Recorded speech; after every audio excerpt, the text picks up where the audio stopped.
So, hello guys, this is Indoor Podcast episode 1, and I'm the host. My name is Jason Yu, and this is our first guest. Josh Finn from J&H Aerospace. And Dave Lindley from Indoor Free Flight Supply. And I happen to be the president of the National Free Flight Society at present. Nice to have you guys. Thank you. Okay, so I got a lot of questions, like 11 of them, and I sent before to Josh. The first one is the most typical one. Why indoor? Jim Richmond, 8-time world champion. You and I got to fly with him. Unfortunately, he passed away too soon for you to get the opportunity. Somebody from one of the magazines comes up to him at a contest and says, why do you do this indoor thing? And he points at a microfilm model, cruising 30 RPM or whatever, and says, just look at that. It's beautiful. And I think that really is much of the draw is how beautiful it is. The drive for performance and efficiency is very rewarding. It gives you engineering skills I don't think you can get anywhere else. This is where aviation started. The first model airplanes, the first man-made objects that could sustain themselves on their own powered flight were indoor airplanes. And for me, certainly Jim Richmond, you always look up to Jim Richmond. He kind of wrote the book. I actually started in aero modeling doing control line speed, and remote control soaring and aerobatics. And it wasn't until a few years in, I was probably 8 or 9 when I discovered indoor free flight. And I was absolutely hooked. I literally set down all of my control line and RC stuff because indoor free flight speaks to me. I love the fact that it's a multi-variable problem that you're trying to solve. You're trying to conserve the energy, you're trying to optimize a three-dimensional object, and that just thrills me. And I love the math of it, and I love the data of it, and the logging. Even as an 8-year-old weird kid, I loved the logging of every flight. Someone accused you of being an accountant for airplanes. Kind of a numbers weirdo, but it just, even at a very young age, it spoke to me. And I was doing other modeling, and that all got set down. Because this was it. This was where I belonged. Yeah. So, I would say it's more like an entertainment outside the school worlds, because I was in China. We were studying really hard, and I'm trying to study abroad. So it's a really pressful situation here. And I think I started like 3 years ago. Actually, I started with Kemming. He was from Beijing, and we actually, I attended a summer camp about indoor and outdoor, and he was the only one played indoor in that camp.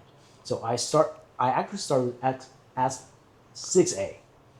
I shoot these rockets and build some outdoor models, RC models, and that, and actually that was a glimpse of F1D. I saw that and I was like, that's the one. you found your home. Yes, that's the one. And and I saw a video of you. It was your build up. And you still came over. Yes. This show is my fault. Yeah. It was the build up propellers. Yes. You still have a lot of hair. Ouch. Wow, went right there. We went from this show is my fault to you stupid bald guy. You still had hair. Well, it happens. Get used to it, folks. That's why I started. And yeah, just like you said, the data, the engineering, the performance, the smooth things. I just love that. Yeah. Okay. So it's how it started. And Yeah, it's really cool in that way. I mean, I talked to a lot of people. I talked to a lot of people this weekend here at West Baden. I'm 60 years old now. I started when I was 5. So I've been doing this for 55 years. Whoa. There are very few things in life where you can continually learn new stuff. And I learn new stuff every week I do this. And I don't know that there's any other place in my life where I can say, I don't know enough of this yet. There's magic, there's gnomes, there's elves, but I'm going to figure it out. And it just becomes this lifelong progression of continually learning more. Nick Ray said that there are very few forms of engineering like indoor free flight because you can contribute to the sum total of human knowledge building model airplanes in your kitchen. Yep.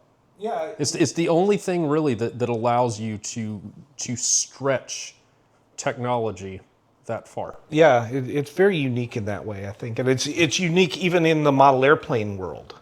Yes. You're not limited by the displacement of an internal combustion engine. You're not limited by anything.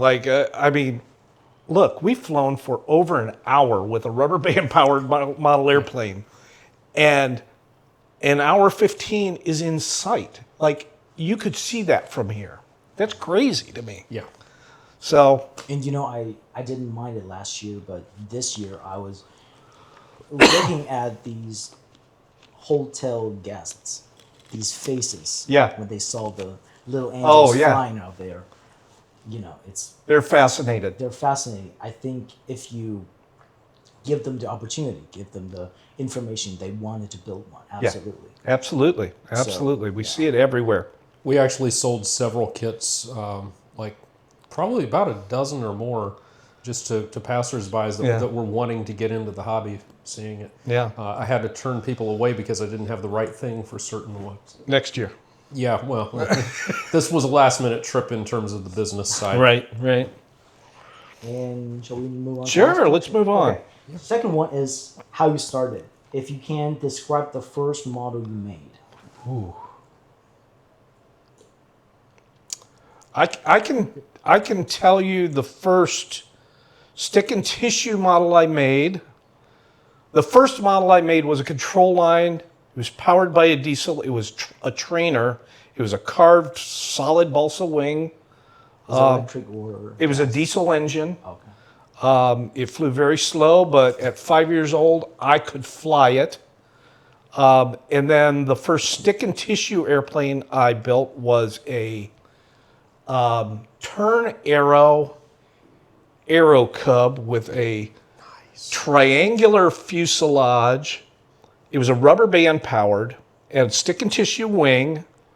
It was small. I want to say it was maybe 16 inches. And I flew it with rubber powered, and I had just all kinds of fun with it. And for my 8th birthday, or not my 8th birthday, I was 8 years old Christmas, my dad got me a Telco CO2 motor, and I converted that Aero Cub to a CO2, and first flight, it flew away. I knew that was coming. I was hooked. I was upset that I had just lost the new motor my dad had gotten me for Christmas, and he was so excited, he went out and bought me another one immediately, and I was still very enthused by CO2 motors, so that was my first. So what about the first indoor model? First indoor model, I Which would year have was been also 8 years old, and I was probably building and flying indoor hand launch gliders at that age, but I was thinking just tissue and built up airplane. We used to fly a CO2 indoor event. CO2 indoor. Yeah, and I did 10 minutes with a CO2 motor Gracious. in the Madison Street Armory in Chicago. Wow. And making a CO2 motor fly for 10 minutes, that was pretty cool. No kidding. So those are my firsts. Josh? So technically my first was a paper airplane at age 2. My mom taught me to make paper airplanes, and within about 6 hours, she realized she'd made a mistake. Yeah. Big time No mistake. more paper in the house. I am technically a third generation aeromodeler. Aviation as well. Sure. Full scale flying Yep. was the real impetus. But my grandfather and my father really did not get serious at stick and tissue in terms of being able to fly them. So my dad just looks at, as I started getting into this stuff, he got me into model rocketries with the Estes rockets and whatnot, space modeling for those of you outside the U.S. And that was when I was about 8 years old. And then I did something that caught my dad off guard and really kind of resulted in the I don't know how to help you anymore. I immediately, after getting my first rocket going, said, okay, so now how do I, from this little magazine, how do I build this rocket-powered glider? Sorry to cut out. Was that 1920s? He's not that old. I mean, your grandparents. Late 1920s, early 1930s, yes. Okay. Into the mid 30s, and then Grandpa Finn got busy with other things, and then World War II and all that, and commercial aviation and so on. My dad learned to fly or soloed when he was 16 years old in a Cessna 150 at the former Strongsville Airport in Ohio. He got his pilot's license shortly after he got his driver's license.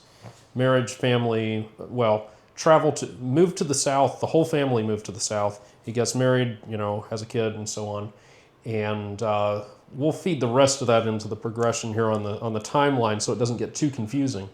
So 8-year-old yours truly is trying to figure out how to get a glider to fly on an Estes rocket engine, because there's a magazine. You know this individual, I believe, Larry Renger. Oh, yeah. Indoor guy, Yeah. control line guy, and rocketry. Yeah. Sky/2, the world's first front engine boost glider. So it's basically a hand launched glider with a rocket pod on the top. You use the CG shift to transition to the glide.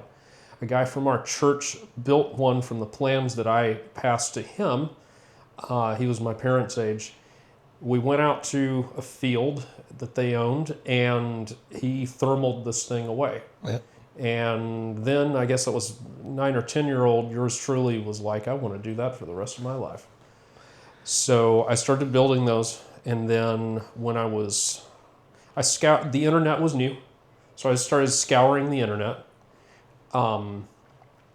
and looking for all the rocket plans. I came across Bill Cool's old website for the Tweety Bird flying wing, and I saw that these rubber band-powered airplanes, he was getting like 2-minute flight times. Wow. To me, I knew the world paper airplane record was less than 30 seconds. Right. So 2 minutes indoors seemed incredible. Yep.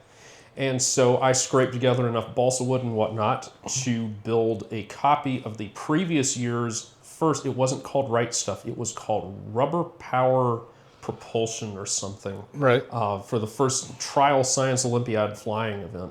The previous year that had started up, of course, Steve Brown had broken the hour mark. Yeah. And so I cobbled together this awful thing and wound it up, and it flew. And I was off to the races. Within a year, I was building mini sticks. They were crap. Don't get me wrong, but they would fly around in the room. Hey. Now, where it got interesting was back when I was 5 years old, my dad got back into full-scale flying and took my mom and I on some cross-country flights around the South Carolina. And so I was really hooked on airplanes. And when I was 13, my dad got his flight instructor rating. Specifically, it was known. I'm getting that so I can teach Joshua to fly. And so he soloed me on my 16th birthday. I got my pilot's license shortly thereafter, instrument rating, CFI, and I paid for a lot of college with flight instructing. Flying toy airplanes on the side, my dad's like, what is... Yeah, toy airplanes doesn't pay He well. won't stop flying these toy airplanes. Well, now I do it for a living. How about you, Jason? What was your first? Well, it seems like 3 years ago. Actually, it was started by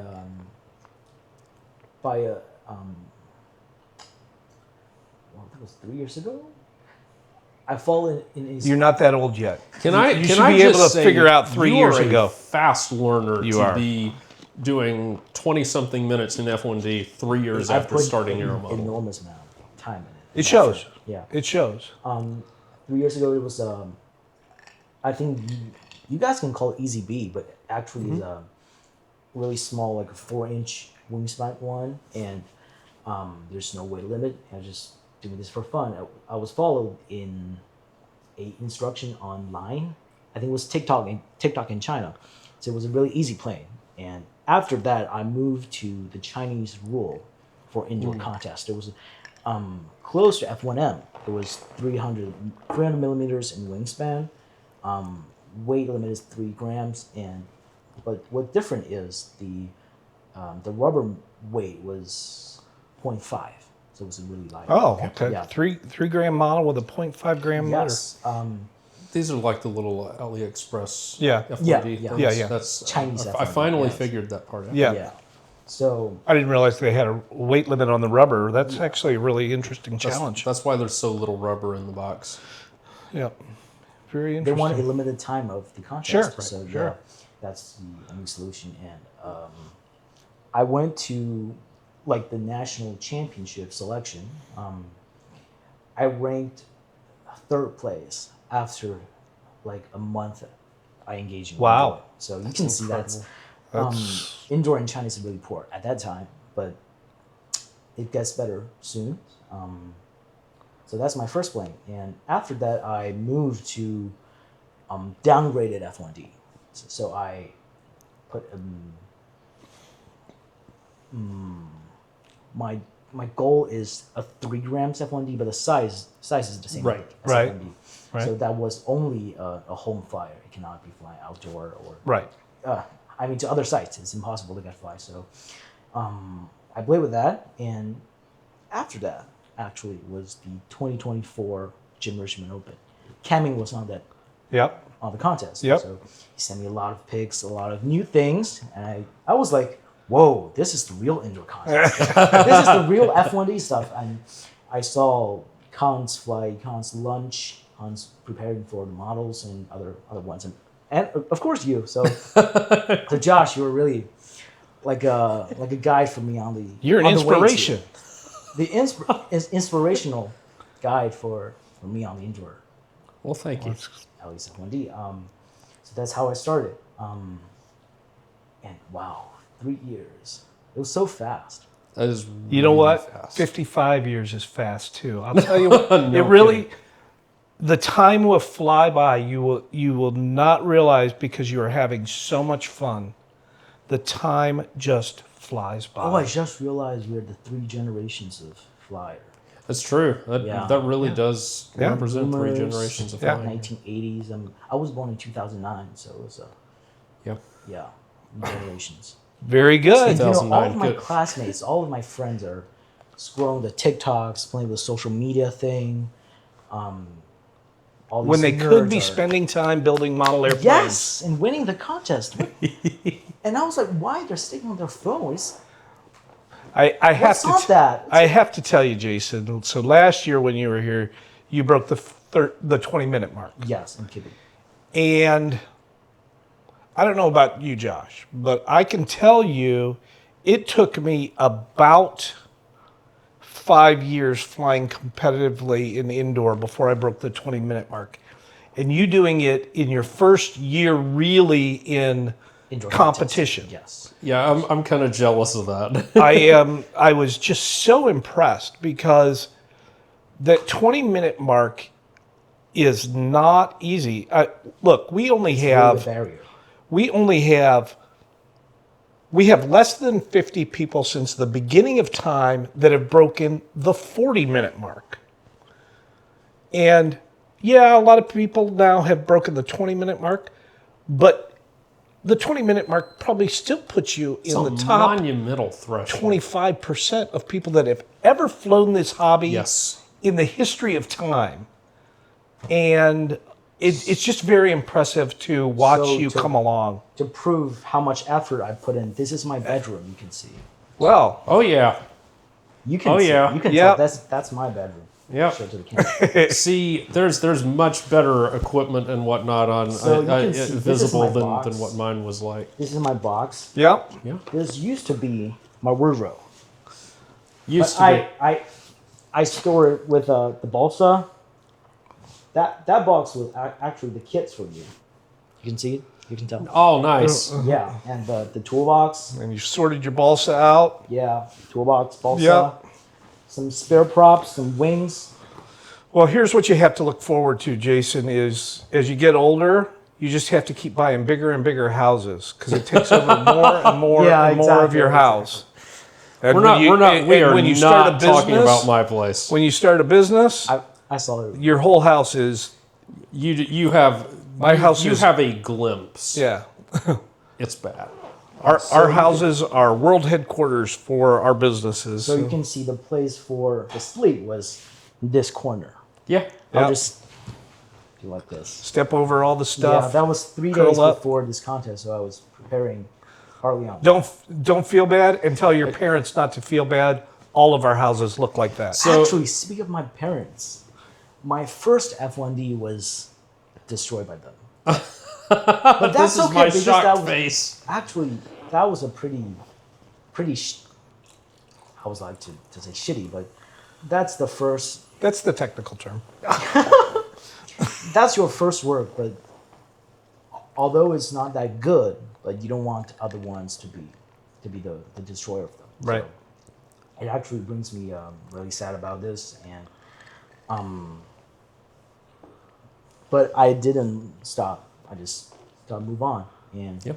You know what? I The great got thing it. about indoor model airplanes is when they break, and they break, you get to build another one. yeah, there's nothing. To do. So there's nothing to be sad about. I get to build another airplane. Just move on. So Exactly. I was fortunate. My parents did not care for the level of airplanes in the house, but they were always very, very careful with them. Sometimes more so than I was. Yeah. It was really, really sad when you think. One time when I was a kid, so my dad's and my workshop was in our basement.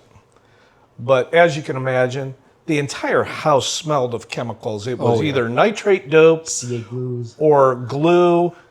And one time, I was probably a teenager. I asked my mom, I said, doesn't the smell of all this annoy you?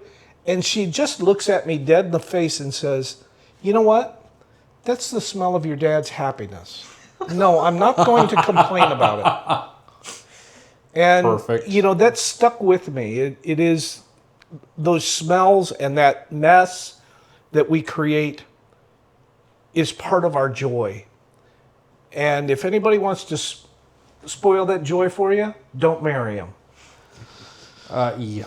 So, Choose wisely. yeah. We're speaking of marriage right now. Well, Yeah, we literally are. We are absolutely going there. For the record, I chose wisely. he did. Did you know I just turned 17 like 2 weeks ago? I did So- know that. I think that's way too early. It is way too early. Yeah, it's way too early right now, but you need to be making these plans for the future. So the third question, your most impressive indoor or outdoor contest experience ever? You go first. I got to think a second. All right. So I will tell you, Play back a little bit. as a very little kid, I met Jim Richmond when I was probably 8 years old because he was a local flyer in our club. Oh, he was? Yeah. Okay. So I grew up around Jim. But even at that age, Jim was a multi-time world champion. Even by the time I really came into the indoor scene, he was my hero. He was my inspiration. And back in that day, we held an annual contest here at West Baden. My first time at West Baden was 1975. And the contest was actually a record trial. So your score was by how much did you beat the record that you were competing against. So let's say the record for F1D was 28 minutes. If you got 28 minutes even, your score was 1. If for each second above that, I see. it would be 1.x. And I did it twice, but I was able to beat Jim Richmond twice at this contest because I was competing against a junior record and he was competing against an open record. So I had a score one year that was 2 points, so I doubled the record. And just as a little aside of this whole week, Josh's son beat one of those records in AROG that I set in 1980. That's 46 years that record held up. But to this day, I remember that contest is one of the 2 times I beat Jim Richmond. And let me tell you, as a young teenager, that was my greatest joy. I didn't even really care about the national record. I was able to beat Jim Richmond, multi-time world champion by that point. So I think that's another joy from F1D that brings me. It's nobody's asking where you're from. Nobody asking what you did. Just show them the time. yeah, the only thing, what did you do? They mean the time. Yes. Yes. And breaking news. Alexander Lee just break the Category 3 national record for F1D Yep. for 23 minutes and 33 seconds. And Yeah. Caleb Finn just broke the national record. So Caleb broke 2 Multiple. records this weekend. So he broke the Cap 3 Junior F1D record. And it lasted for, I think, about 50 minutes before Alexander, who was turning 15 the next day, aging into senior. So as his last day as a junior, broke Caleb's record like literally 50 minutes later. So they'll both get record certificates. And he did 20 I don't remember exactly, but it was over 20 minutes. And then so he turned 15 yesterday, and then today broke the senior record. it's Alexander really did. dramatic. And then Caleb, of course, did that beat your ROG stick record by 8 seconds. By the way, 46 years down the tubes because of Josh's kid. for what it's worth, for anybody watching, we have, if worldwide in indoor, you have FAI classes. That's what most people fly worldwide. In the United States, we're different. We fly umpteen different classes. But ROG stick is a class that is not heavily contested nowadays. I mean, it is contested, but not as much because it's very advanced. There are very few restrictions on it.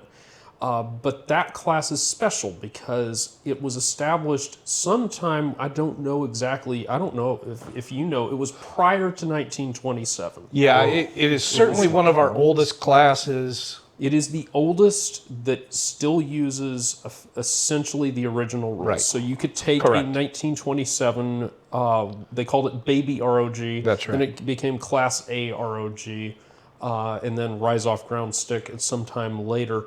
But you could take that airplane from 1927 and you could fly it in the class today.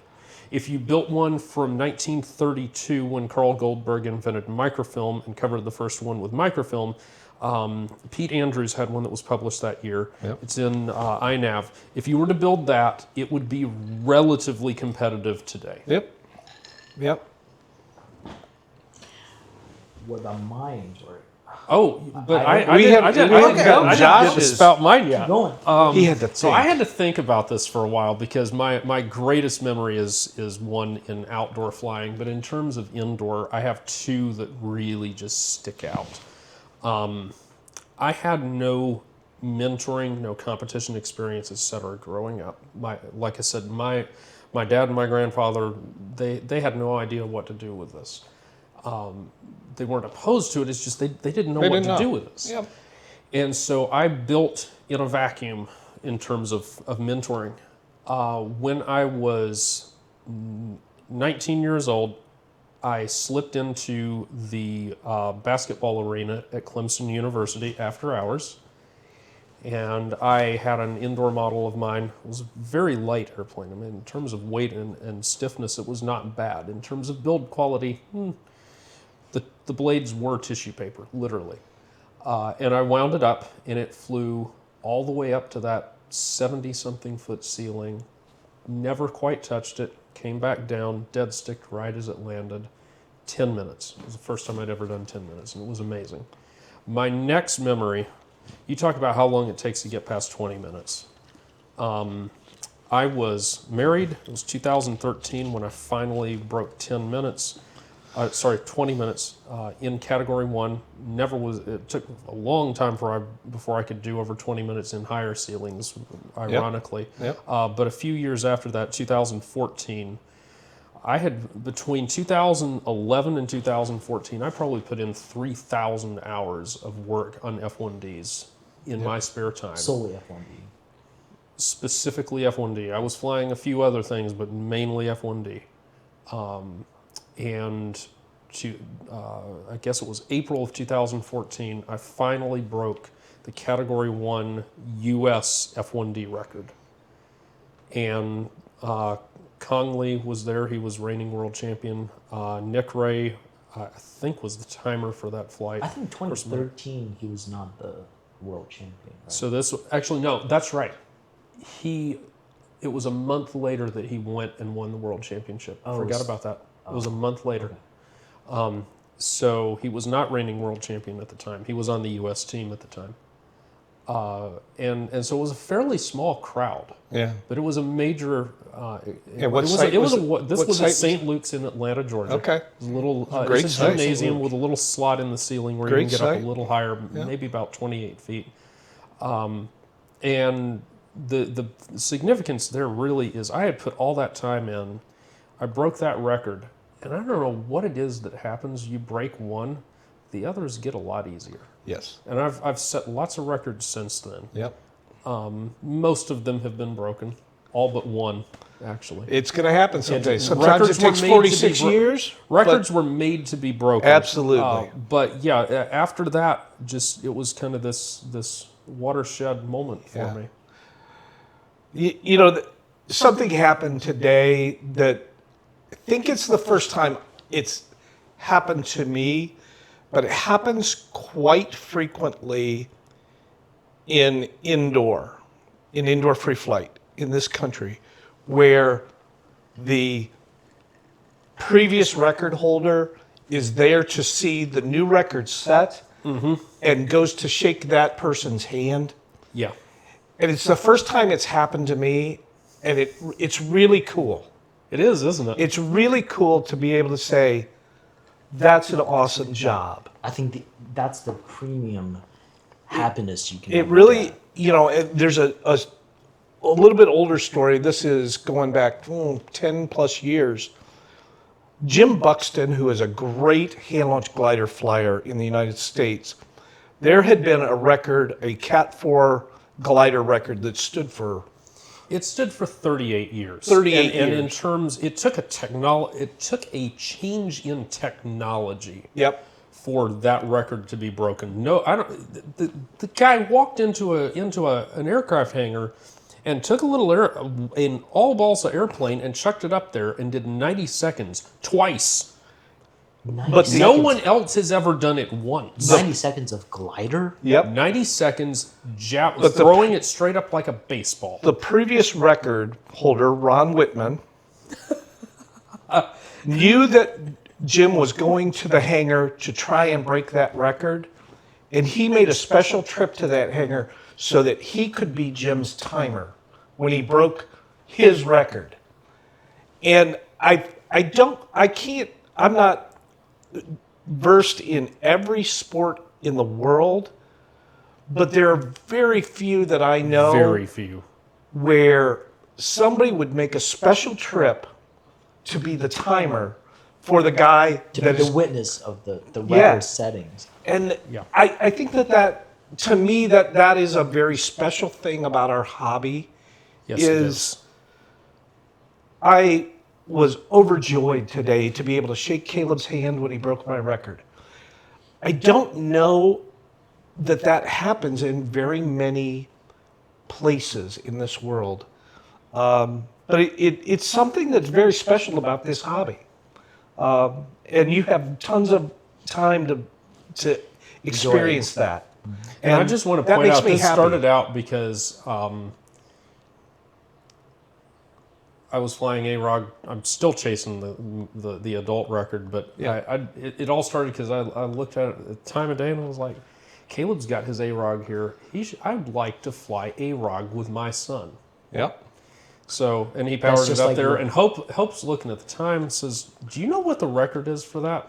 I don't know. She brings it up and says, "Make him fly it again."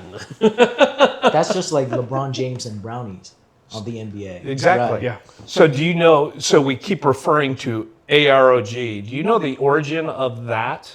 I don't know. So in the very early days, this goes actually back to the 20s. We only really had 4 classes of indoor models. A, which was 30 square inch wing. B, which is what we now call Easy B or F1L. Oh, I see. Easy B was just a simplified version of that model. Intermediate stick is the direct carryover because it is a No, full no. 100. Okay. Intermediate was C, that then became paper stick, 100 square inch wing. It is actually B because cabin is C. C is 150. Cabin was a little bit later They than must the have A, B, changed- C, They must D. have changed it. And then some D point. was the unlimited, what we now call hand launch stick. Oh, it's not F1D. It's not F1D. F1D kind of mirrored D when it first started, because when I started, the first F1D model I built was 90 centimeter wing. Then we went down to 65 centimeter, and now we're at minimum 55. weight, which was nuts. But all of that history, it's morphed a little bit with each technology, and we've kind of C was originally they were microfilm covered, and then by the 80s we were covering them with condenser paper, and we called that event paper stick, and then condenser paper became less easy to get, and it became what intermediate stick is today. And the film, cabin. the plastic. Because films my got paper better. stick model, when I was a kid, because as you know, all these darn models take a lot of boxes. So what I would do is I would build one wing, and it would be my paper stick wing and my cabin wing. There were a lot of articles in the 30s of people winning at the Nationals playing that game. Yep, that's how I ran, man. There were only so many boxes that fit in the car when we were driving the contest. So Braced wings I heard take up that a lot of Steve Brown, space. Steve Brown brought like 6 models to World Champs and Yep. break all of them. yep. That was the microfilm models. Yeah. Oh, yeah. Microfilm models. Back in that day, you would carry a box literally as big as that coffee table, and you'd have to give it to the luggage guy, and they would just throw it in. And so you'd get to a contest, and you'd be like, Half what the have I got to planes are fix? busted up. You would actually go to a contest a day early so that you could sit in your hotel room and fix everything that had been broken in transit. So, I have 3 of those boxes at home. yep, I still have mine. Tom Valley, Stan Shelton, and Sandy Downs. Yep, I still have They're mine all, from when I they're was all a kid. 90 centimeter size. Yep. It's I was like crazy. listening to a history class. Oh yeah, enjoying- absolutely. yeah. You know, I apologize because I think back to when I was your age. You know, I think about all the old guys and them telling all those old stories about back in my day, and now I'm that old guy. Yeah. But I also think that there's a beauty in the continuation of the history, that we can trace this stuff back. We have documented contests back to the 1870s. Oh, yeah. Right? I've read I have film of a contest, a free flight contest. There's an outdoor contest back to 1914. And I have film of indoor contests 1929? I think 27. Maybe It's either 27. I think 27. And that's on our YouTube channel now. And the quality of flying is unbelievable. Oh, yeah. It's Like you wouldn't think those propellers would have been tuned to go that slow back then. Yeah. I mean, AROG propellers have not slowed down much. No. That's no. a crazy thing, even So- though they're built up now. So while I don't want to be the old guy that's telling, back okay, in it's my day, I think there's a continuity from those first things that we were doing with rubber-powered models in the 1800s that still we see it today. What was the first flying model, rubber flying model? 1870, Alphonse Pinot. And what was it? It was called the Wrights called it the Bat. So I see that shall one. I tell It's the story? I might as well tell the story. So 1870 is when it was published. French inventor. He was 20 years old in 1870. Alphonse Pinot. Basically, this guy gave us most of what we have. I heard that name in the So Ford bear in documentary. mind, Da Vinci had proposed the helicopter first, as well as ornithopters and so on. All the mechanical stuff was worked out. Cayley in about 1890 developed the 1880 or 1890 developed the two rotors with a mast and a bowstring that you would tie around. Right. So you could get it to fly for that flew for about 5 seconds. But in 1870, when Pinot went public with it, he was the first person to develop an object that could sustain itself in flight for, an extended time. It wasn't like a ballistic whatever. And what was it? It was a helicopter. It was a helicopter. And The one that he built originally is not that much different from what we have been flying in Science Olympiad the past few years. that's the continuity. Is like the very first thing we ever invented that flew on a rubber band. We continue, Yes. young people today are still continuing to fly that type of device. And that to me it's spectacular. It really is. And I'm not a big helicopter lover, but The thing you have to bear in mind is there is a very real reason why that continuity exists in aviation. Because 1870. If he says old guys, I'm going to come over the chair. Old guys, I just said it for you. See, I'll get you on the way out. So 1871, Pinot figured out, hey, we've got, he was not aware of Cayley's research, but he had seen drawings that proposed, a wing and a tail. Right. And Pinot, inventor of the rubber-powered aircraft, Right. says, why not take the propeller and turn it sideways and use it to propel the airplane through the air? Somehow this character figured out the center of gravity deal between the wing and the tail, and he didn't necessarily have rigorous mathematics, but he assessed that there was a relationship between CG and the wing and the tail. Balance. And then that there was an angle of incidence required. Pinot was the first person ever to put the stab at a negative angle to the wing to provide positive stability. His little wingtips were upturned for roll stability, dihedral. He was the inventor of dihedral and the angle of incidence and effectively the propeller as a propulsion device. And that airplane, if you look at the weights, it's comparable to a modern beginner's stick model. Yes, the propeller was in the back, but otherwise very much the same. And so he demonstrated it indoors. It was an indoor airplane. So indoor aviation started indoors. And then 1878 was when Milton Wright traveled to Europe, got a hold of the Wright bat. Well, the Pinot. The Pinot bat. Bought it from Pinot. Pinot committed suicide 2 years later because, he was regarded as a toy maker and couldn't get funding. He's out there selling helicopters on the street. But the Wright brothers, the two of the 5 Wright kids, took a real shine to that, and they built hundreds of those things, learning stability. That was where they then went to developed the wind tunnel, the wing warping control, and a bunch of other things. I mean, their propellers were incredible. I mean, you look at that, just that history. That's 150 years from today. 150 years of history, and we're still trying to figure it all out and optimize it.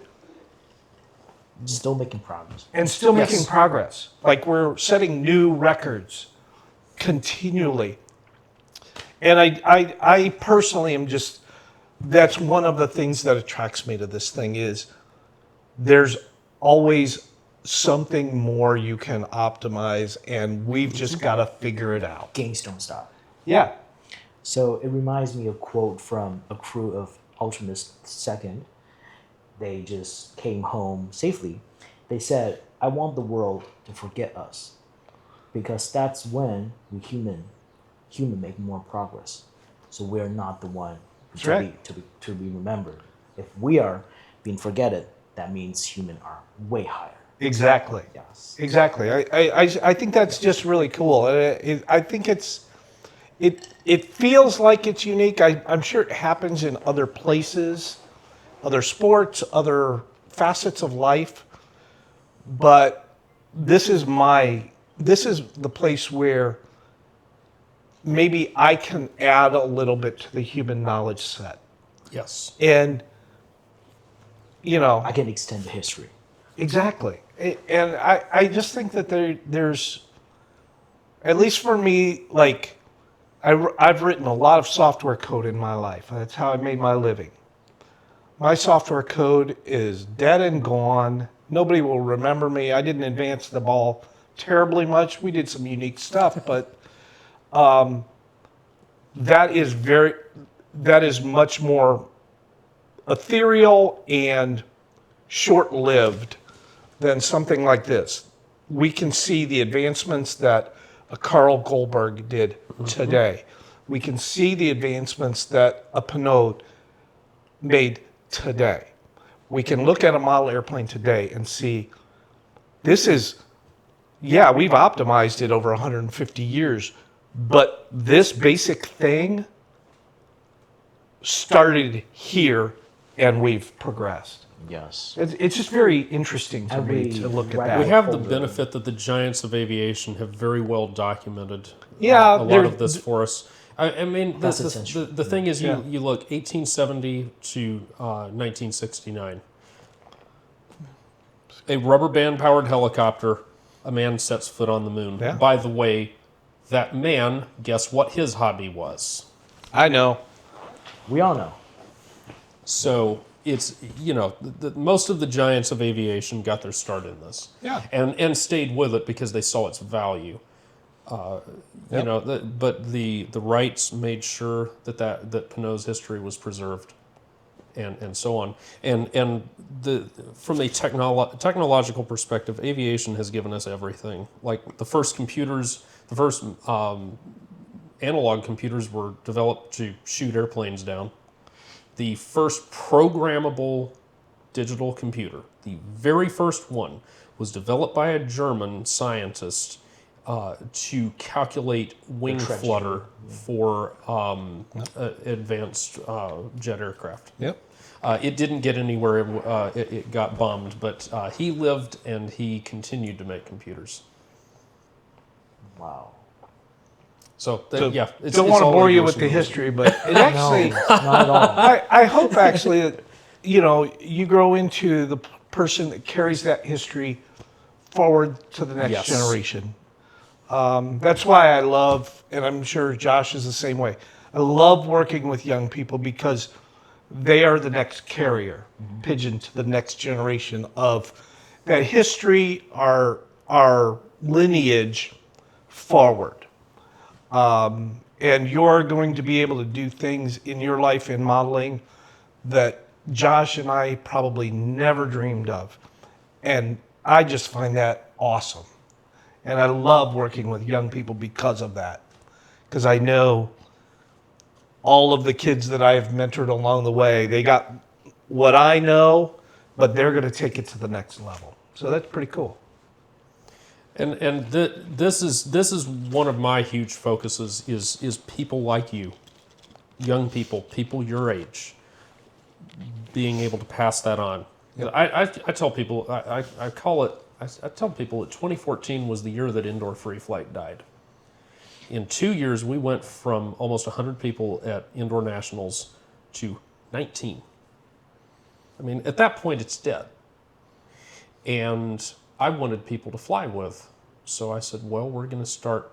Posting How videos. do people communicate? Well, let's start making videos. Yep.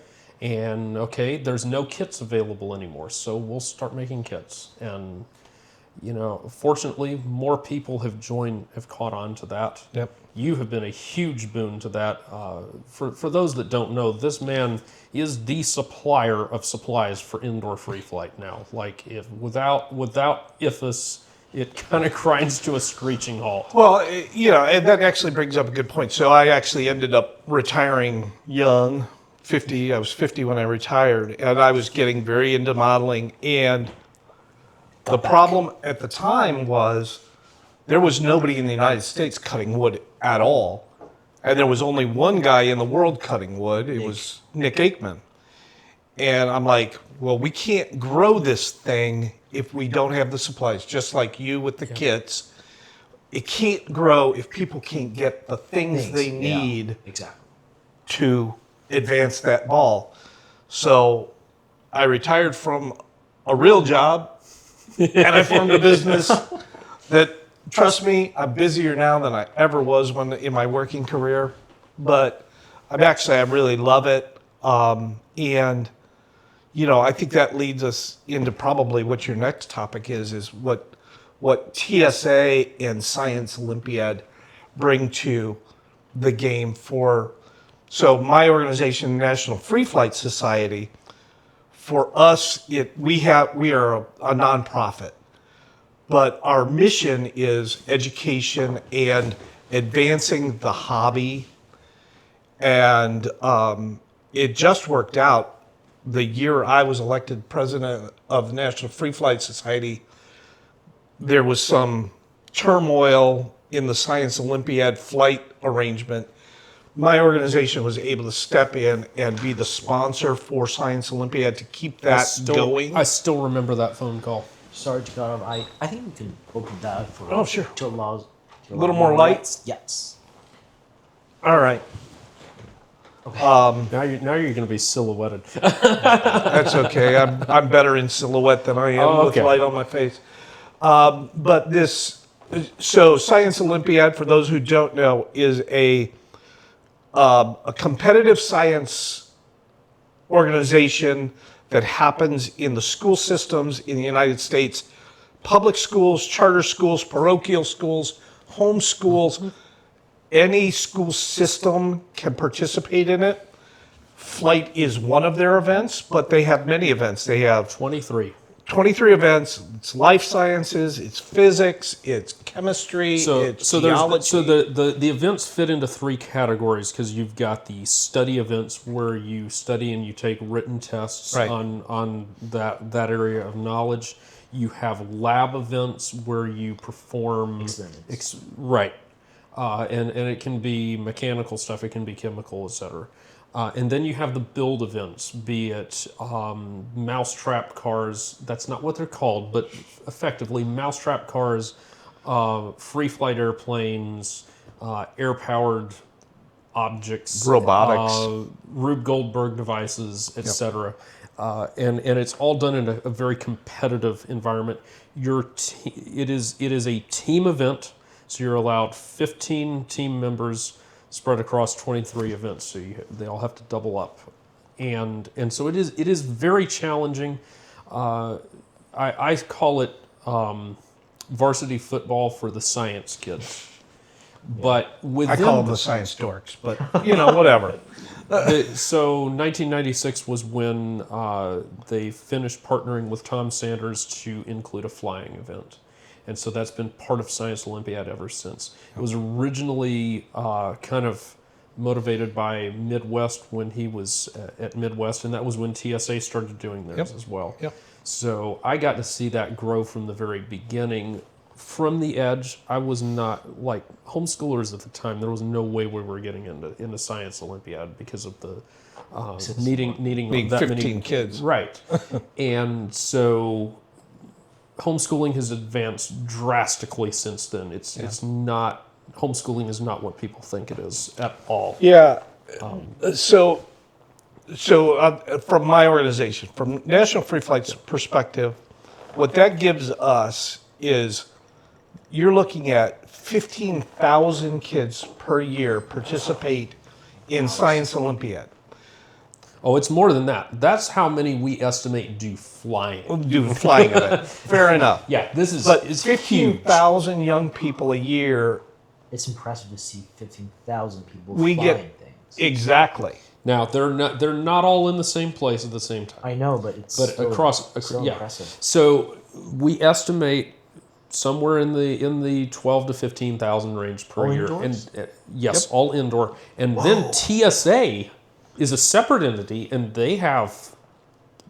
We'll go on the low end and say 5,000. Yep. So we're looking at probably 20,000 young people in America every year doing indoor free flight. That's per year.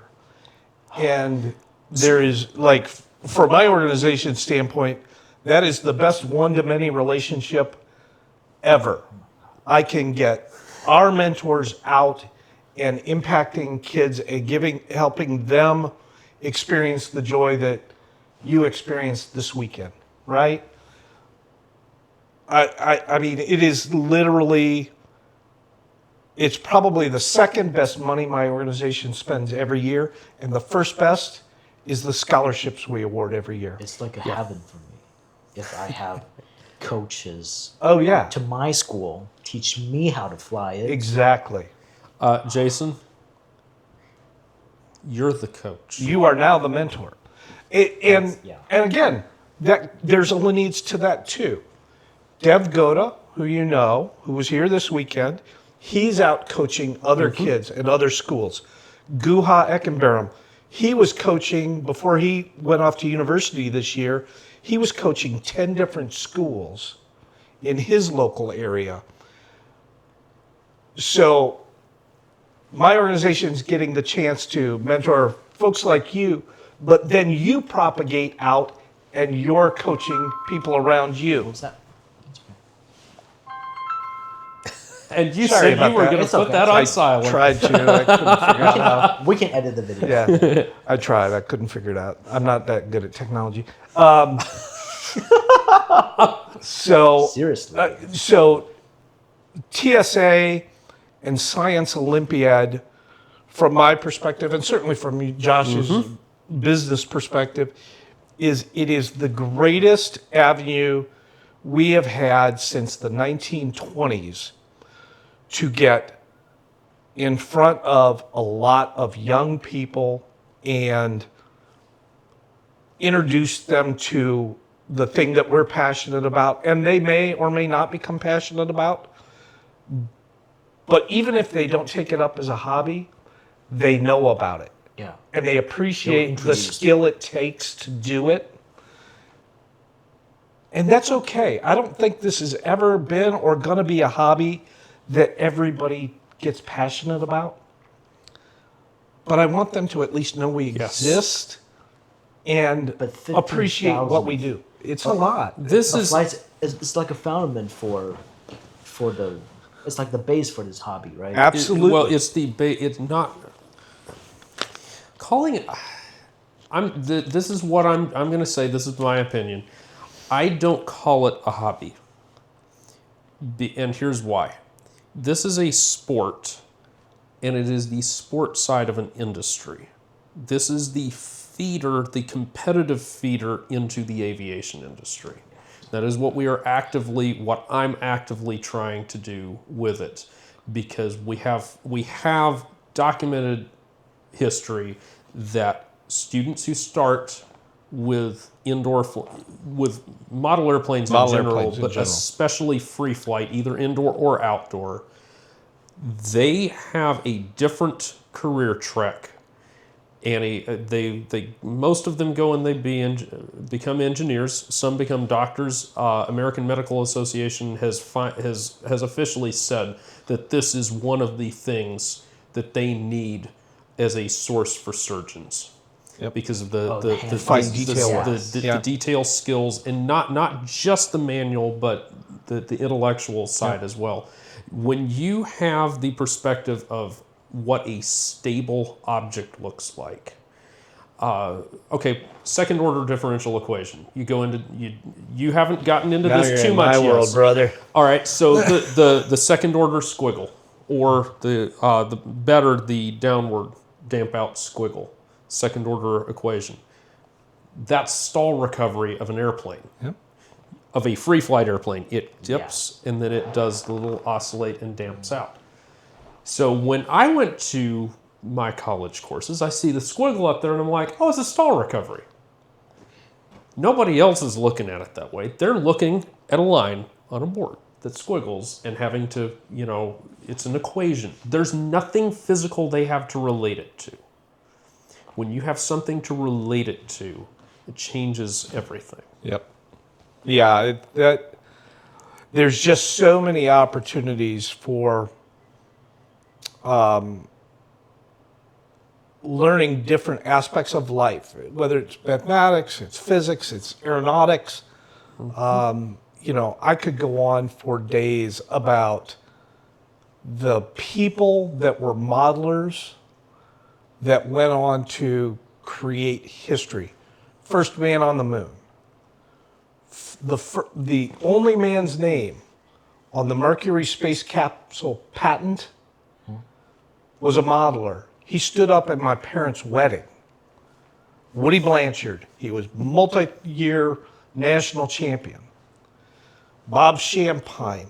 More hours in the X-1 breaking the speed of sound than Chuck Yeager ever thought about the X-1. He was, the third or fourth person to break the sound barrier himself? Yep. But he actually flew all the test flights before Yeager and figured out the stability problem in it before Yeager actually did the sound barrier break.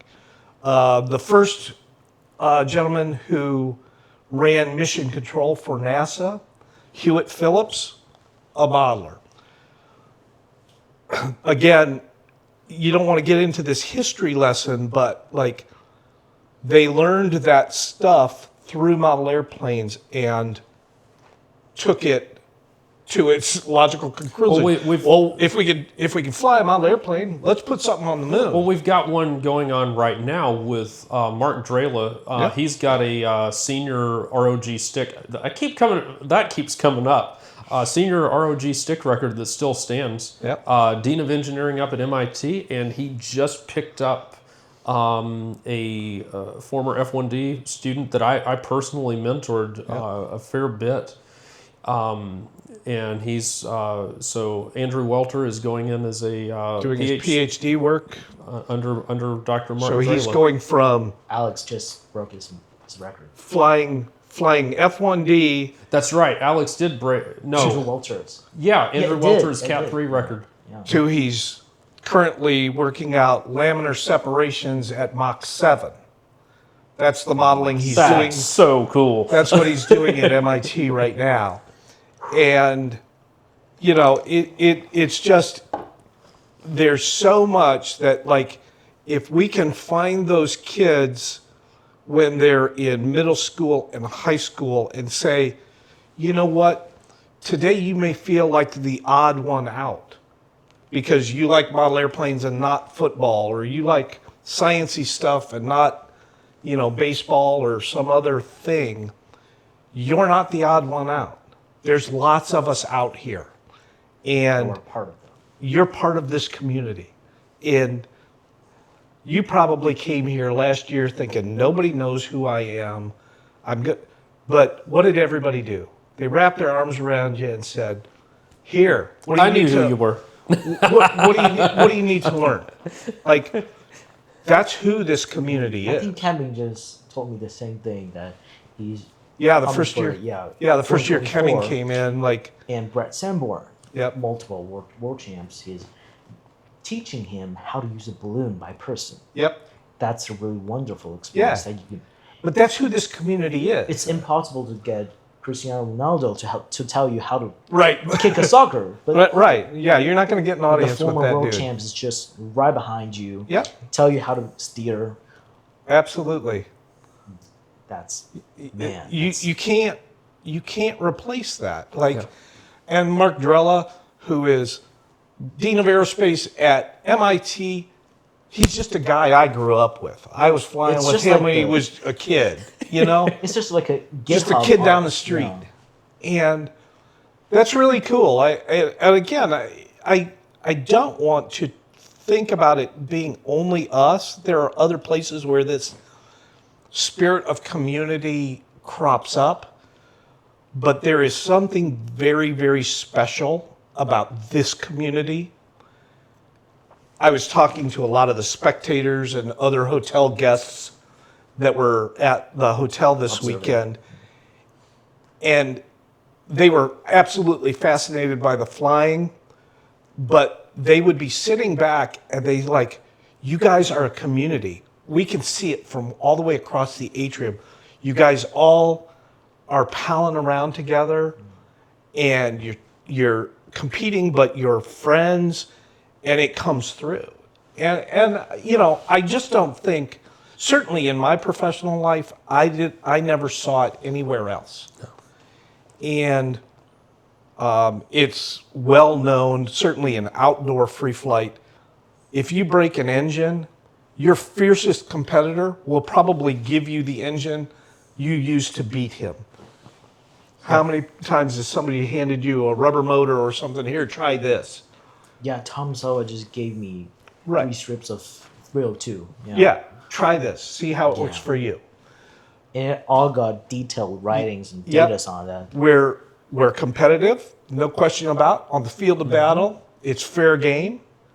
But if you're having problems and I've got the thing that'll help you, Sure. I'm going to share it, right? Yeah, I just think that's a very unique aspect of our hobby. Yeah. And I am very excited to be able to share that with young people. Quite frankly, one of the things that I'm sure you see, I certainly see, is a lot of young people, and you probably experience it, is a lot of young people today get very into the competitive side of things, and this is mine, and don't look at this, this is my secret sauce. But it's a whole lot more fun when you're collaborating with peers and they're sharing their secrets and you're sharing your secrets. It's just a whole lot more fun. And, oh, by the way, that's how the real world works. You advance technology, you advance knowledge sets more by collaborating than saying, this is mine, don't look at this secret sauce, right? Mm-hmm. Collaboration is a big thing, and this hobby teaches it in spades. I coach several science Olympiad groups to varying degrees. Sierra Vista Middle School, Cal State, SoCal State champions as of 2 days ago. Yeah, and some other several nationals wins, but there's a very competitive. All of these schools are very competitive, and they like to hold all that in. And I tell them, look, your Rube Goldberg device probably don't want to let other people see that. But on your flying, if you're playing this game of trying to keep it secret, the person you're hurting, that you're keeping information from, is not that person over there. It's you. Yep. If you play that game, you're not going to get better. And especially in Science Olympiad, I tell them, look, you sharing information does not put you at a disadvantage. No. Like, it is not, that person's not going to beat you because of something you shared with them. Now, in indoor free flight, that might be a little bit different. I mean, we literally will root for the other guy, even while we're beating the crap out of them. Oh, absolutely. But, it's, I keep telling these kids that, look, those other students, they may be your competitor today, but in a few very short years, that's going to be a classmate or a coworker, or one of you is going to be calling the other boss. Yep. So you better learn to work with them now. I don't know if you met him this weekend, Mike Clem. Oh. Real thick Texas accent. Mike and I grew up competing together. Like, we're the same age. At 8, 9, and 10 years old, I saw a picture that you're whining the we would compete like fiends. There was no bigger rivalry in modeling than the two of us. But we were also great friends. always. I would go to his house and spend 2 weeks for Christmas with his family. He would come into my house in the It summer. doesn't contradict. Being friends and being competitors No, on competition. we were always friends, and we continue to be friends. 50 plus years later, 50 years. Wow. it's very unique, It's like and it's like 90% of our lifetime, right? yeah. Well, hopefully I live a lot longer, man. What are you trying to do? Trying to kill me off tomorrow? I mean, for now, it's like 90% of your life. Yeah, no, that's right. It just, you don't, when you're a community like that, and one of the phrases that I use a lot when I'm talking with, yes, we have contests, yes, we are competitors, but so this was actually a really good example. Several years ago, when the COVID virus shut everything down, we actually had to cancel a lot of contests in the 2020 United World States. Champs. And world champs were canceled. And it was difficult. We figured out fairly quickly how to start running indoor contests safely, but there were some contests that were canceled. And when we finally started getting back together, it dawned on me. First of all, modelers, it didn't stop them from modeling. They just went into their workshop and built more damn airplanes. Their bedrooms looked just like yours. Like, they were just building like fiends while they were quarantined in their actually house. give them opportunity to stay Every in them. student I have, by the way, I've been trying to remember to mention this. Every student of mine, and I've had a lot of them, their room looks like yours. Yeah. But All of them. But when we finally started getting back to contests, it wasn't the contest that people were missing. It wasn't the building models. Shit, they'd been building models all the time. It was the fellowship. And I refer to it as a fellowship because it's just being together with our weird buddies that maybe we only see a couple of times a year at a contest. And that fellowship thing, I think people really underestimate the need. Impact and- Yeah. The need to be around other weirdos that like what you like, you know? And I use the term weirdos in the best possible connotation. It's We are you're, weirdos. you're my people, and I want to be around you. And I got to assume, Josh, you get the same sense. Of course. It's what people who are very involved in their church life is. It's not the building. It's the fellowship of being around other people that feel the same way you do. And maybe their views are slightly different, but they believe what you believe. And that fellowship is so good for your mental health. It is unimaginable. We had the world, when we quarantined, the world went crazy. People just lost their minds. Modelers did not. They had their building. They could go build. Yeah, they were missing their contest. But as soon as the contest came back, That fellowship, I mean, for me personally, it was kind of like, I got to find some place to go fly with people. yeah. So I had, between 2011 and 2020, I did very little outdoor flying. Yep.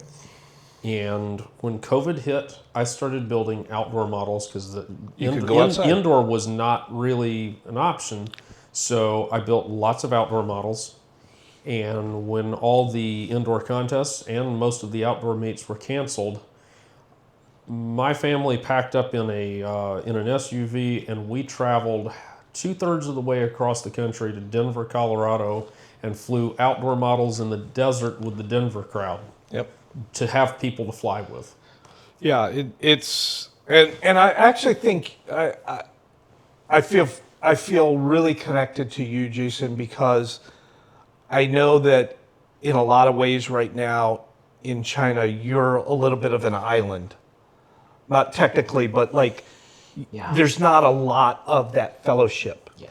So I really value when you come over to our contest. We love having you anyway, but I want you to know we're your people. We may look different. We may have different nationality, but you're our people. And I hope that things start to grow in China and that fellowship and that community builds more. But particularly when you're struggling to, with the FAI license and all of that, I'm trying to find solutions for you because We're the same people. we're the same. You're my people. You're my ridiculously younger brother to me. You're part of me. And I just don't know that I see that in very many places elsewhere in life. Yeah, it's very rare and it's very special. Anybody that will, you're a teenager. Don't take this wrong. You're a kid I know. traveling halfway around the world to fly with other people. And that for you. When I was your age, I would not do that. I had the keys. When I was your age, I had to have the keys to an airplane and permission to fly it anywhere I wanted to. And I wouldn't fly it more than just across the border of South Carolina because I was scared to. Right. I was genuinely scared to do that. You have gone across the world solo. Yeah. Yeah. That's incredible. It really is. And you're gonna be going. I'm looking forward to where this yeah. man's going. I think we're all looking half of forward. the expenses were supported by myself. Yeah. Because I can make some money doing things with my classmates, doing things online, having some revenues on selling some of the things I made. So, not about the F1Ds. It's just, Right. Yeah. Yeah. I was not there when I was your age. Like I did actually some cool reminds stuff, me but this the- is incredible. The story of me and Kemming. Yeah. So we were first met in 2019, and that was a summer camp, as you know. Then after the COVID, we have separate for like 4 years. So in 2023, I posted online that I want to do indoors. I want to fly things. I want to do these outdoor, indoor things. And he was like, "Okay, I'll coach you." And That's he awesome. said, "Go view INAF, go view YouTube, even though I can't illegally get them in China. He said, go view YouTube, go to see through all the videos they posted on any platforms," and I did. I spent like hundreds of hours. I have no idea about this, and after these 100 hours, I was like, okay, that's the thing. And after 2019, our first met was the 2025 Jim Richmond Open. Right. I was there early on the first day, Yes, you were. and he is stepping in, get his box ready, and I was like, that is the guy I talked for 5 years ago. I finally re-met him. Wow. That was unreal for me because it was just a short period of code online, and actually I can see him in person. He was a tall person. He was speaking He's getting taller too. speaking Mandarin in the accent I'm used to because I'm from Beijing. Right. Beijing, people from Beijing have really, really unique accent Right. apart from other parts. So I was like, he is my people. Yeah. It's so unreal because I stayed in touch with them for over 6 years after that. Just online. Yes, just online. So Yeah. I just I think. was literally a kid that time. I was like 10 years old. I had no idea about science, no idea about math, and now I was here solo. I'm here just by myself, and I saw a person I've talked to online for over 5 years. That reunion, the internet, and this community brought us was so unreal. Yes. And at that time, I know it's indoors going to be a lifetime hobby, lifetime sport. Yep. Absolutely. Yeah. I started corresponding with Bill Cool when I was 12 years old. I met him in person for the first time in 2021 at the first post-COVID Nationals. Yeah. That was surreal to me somebody that I've been corresponding with for most of my life, and finally getting to meet him in person. I mean, so many of these guys, I started corresponding with a bunch of them when I was 12 years old. And unfortunately, many I didn't get to meet. They died before that. Yep. And many others have died since. And just thinking... bring it down, Don DeLoach and Dean McGinnis and Dan Barry, most of those are primarily outdoor guys, but they dabble in indoor. Yeah. They have an influence tremendous influence indoors. And so I've known those guys online since I was 12. Yeah. I met most of them much sooner than I met Bill Cool, but Bill's the guy that effectively got me started. Yeah. And man, there's some unique aspects of it. Like, obviously I grew up, we didn't have the internet. Like, you had to meet people in person. But there's some unique aspects of it. Magazines certainly was a big deal. But there's some unique aspects of, you have an amazing ability to, you now know Brett Sanborn personally, and Kang Lee personally, and Josh Finn personally. If you have a question... And Dave Lindley personally. If you have a question, you can email them and get enough of an answer. If it's more complex, you can get on Zoom and be mentored through, here, I'm going to show you exactly how this works. That to me only enhances our ability to touch more lives. Yes. And yes. I am just looking forward to the next generation of being able to reach out to people in far-flung places. Look, I live in the Chicagoland area. It's a big area, but like, there are people in Nebraska and mainland China, and they're remote. But if they have a curiosity and they want to talk with their people, we're here. And that's an amazing, like, my biggest one, you may know this story, is like, when I was a kid, I built a lot of scale models. I was very big into scale modeling. And there was done that. There was an airplane that was very popular, the Fike, that was the scale model in my day when I was a kid to build.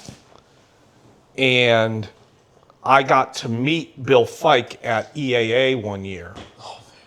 And that's right, you told me about that. Bill Fike lived in a very remote part of Alaska.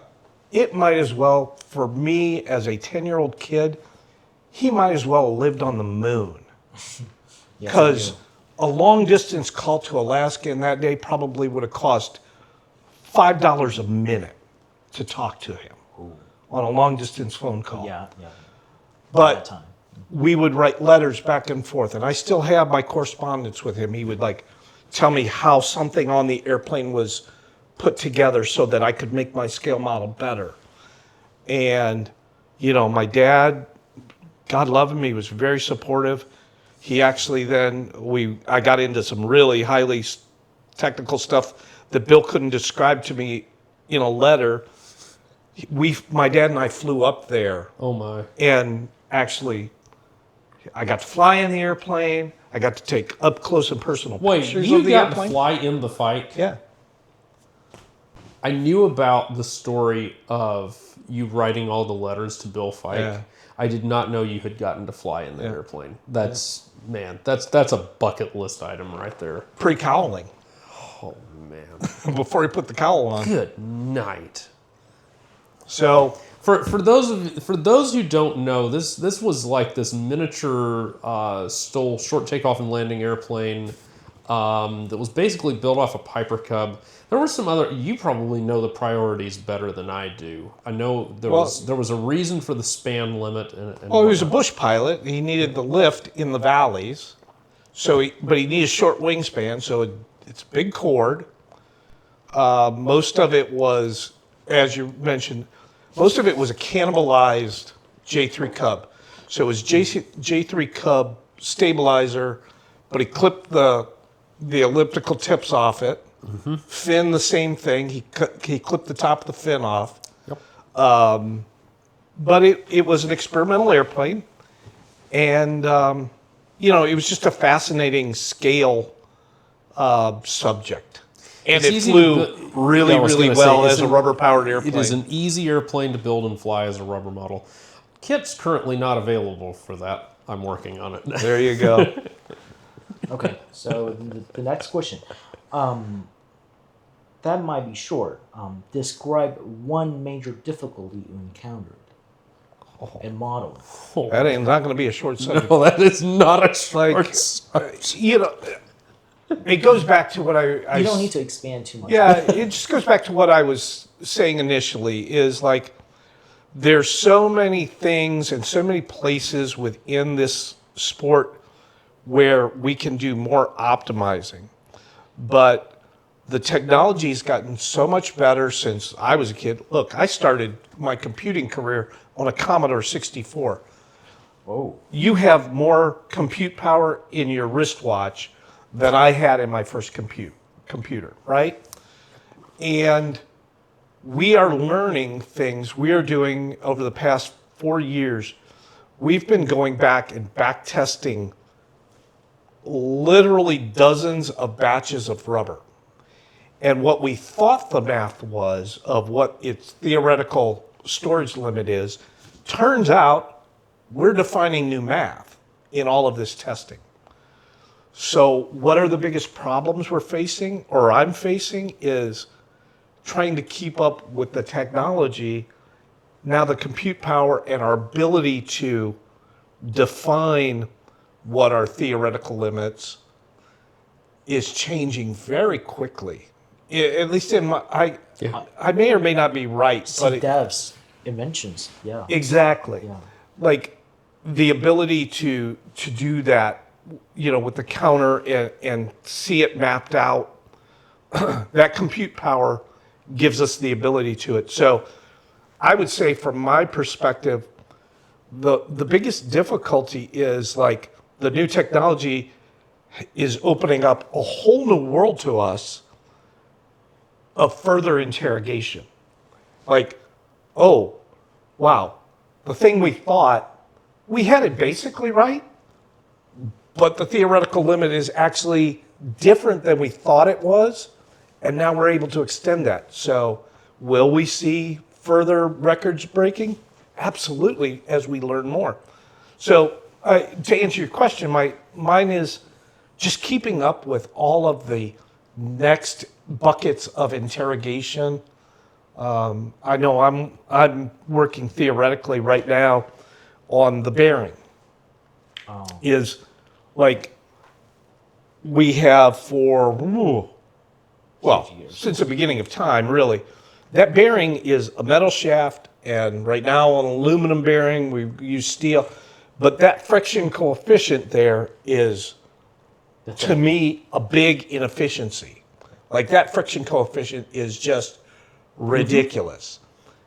But now I have tools at my disposal where I can actually measure that stuff. Like Yeah. certainly when I was a kid, you could look at a table in an engineering book and see what the friction coefficient was, but proving it Yeah. mathematically was very difficult because we didn't have the tool set available, the compute power to say, is this, sapphire jewel a better option? What do you struggle with? My biggest struggle historically, I think this is something a lot of people go through, but it was different for me. I was not a child of means, and so hobbies were second place at everything else. Like Right. you want to spend money. I think that might be connected to the next question too. Aircraft rental is a is a big part of our family's budget, and you're consuming it. So I couldn't get indoor balsa, and I remember building Easy Bees, not legal, because I couldn't get wood thin enough, and I'm sitting there with a razor blade scraping blue foam to make blades out of. And then I couldn't get them light enough that way, so I started making them out literally the blades out of tissue paper. Second to that was a rubber stripper at that price. No, that's not an approved. That expense ain't getting filled. I would sit there with a piece of 1/8 rubber and snip with scissors down Wow. That 10-minute flight that I got in college, that was my hand cut. I literally stripped that rubber with a pair. I got really good at it too. See how lucky you are? You got all the cool tools. I mean, like you were born at the right time. Okay, so now I had a guy in his will left me a Johnson stripper. I didn't have to pay for it. Like that was, now my parents bought me a rubber stripper when I was, I think about 19 years old. So I had one at that point, and that changed things drastically. Yeah. Right after that 10-minute flight, things got a lot better. But good quality wood, yeah, right. Yeah. When I found out you could cut wood down to 6,000 thick, it blew my mind. And now J&H Aerospace annually goes through enough wood to fill this room and that one, floor to ceiling, wall to wall, plus a little, and I literally... I could fill this room just with bolts and dust. I had a couple of guys that I talked to about this, and so when we showed up, I'm passing out 3-pound wood to people that's just excess. I don't really need that much 3-pound wood. Right. I've got a stack of like 100 sheets of that stuff now. Remind me to leave you my address so you can just send it to me. Okay, got it. I'll, No, I mean, those are the difficulties is like, there's the monetary, like, what can I afford to do and what can I, how can I do this on the cheap? And then there's just the tools today are so much better. Yeah. The rubber strippers, the compute power we have, is just so much better. And can I say, rubber, this is not a difficulty because, I was able to obtain $5.99 before the crunch really happened. I did not touch a single piece of $5.99 this week, personally. No. I'm flying on May 2025 Super Sport. I'm going to throw that out there. I'm even letting the cat out of the bag. I think that's because there are other batches that are coming. I am watching flight times I'm personally getting. I set a personal best in A6 on May 2025. Your old rubber. That old best was on $5.99. Right. So the rubber is still a little bit of a crisis. I think we're on the cusp of that possibly going away. Yep. And the next question is somehow connected to it. How did you support your hobby after growing up? Well, Professional coder. I haven't grown up. So that's step one. I can tell. Growing up is for losers. It's actually it's a problem that we're all trying to solve because there are two things that any hobby, particularly this one, require. And you grew up without one of them, which is disposable income. Mm-hmm. If you don't have disposable income, first of all, you got to eat and you got to have a roof over your head first. Past that, then you can have play money. But it also takes disposable time. And I know this business you have was not your first career. My first career was like in the law. And I worked an enormous amount of time in the law, in legal. Okay. And I worked an enormous amount, and I didn't have a bunch of disposable time. I had disposable income, I just had no time to spend it. And so those are some of the big challenges right now. Is unless you have those two things, the hobby is very difficult to excel at. You're very lucky. You have well, you're young right now, so you have disposable time, but you also have disposable income from your family. And partially for me. And that makes a big difference. Yes. Right? Yes. I don't And have the economic stress right. from outer You don't have society. to worry about where your next Yes. meal's coming from. Yeah. As people go into college, both those things go away. You have no disposable time or disposable income And space. and space. And then quite often, not all the time, the first few years of your career are very busy because you're trying to make a name for yourself. You're trying to find your place in that world. So you may have some income, but you don't have the time to give to the hobby. And so one of the challenges that the National Free Flight Society is trying to see how we deal with is how do we make that hobby more Consistent. budget friendly so that if you've got time but not all the money, we can make it palatable. And don't get me wrong, free flight's the easiest one to do that. Solving that problem for RC or control line Exactly. is way more difficult. Exactly. So I've got the advantage is that the supplies for indoor are relatively cheap, but I can't make time for people. And so we're balancing that. And you know, the rare case is a Brett Sanborn who starts as a kid From Science Olympiad. and flies all the way through university and never drops out of the hobby for a period of time.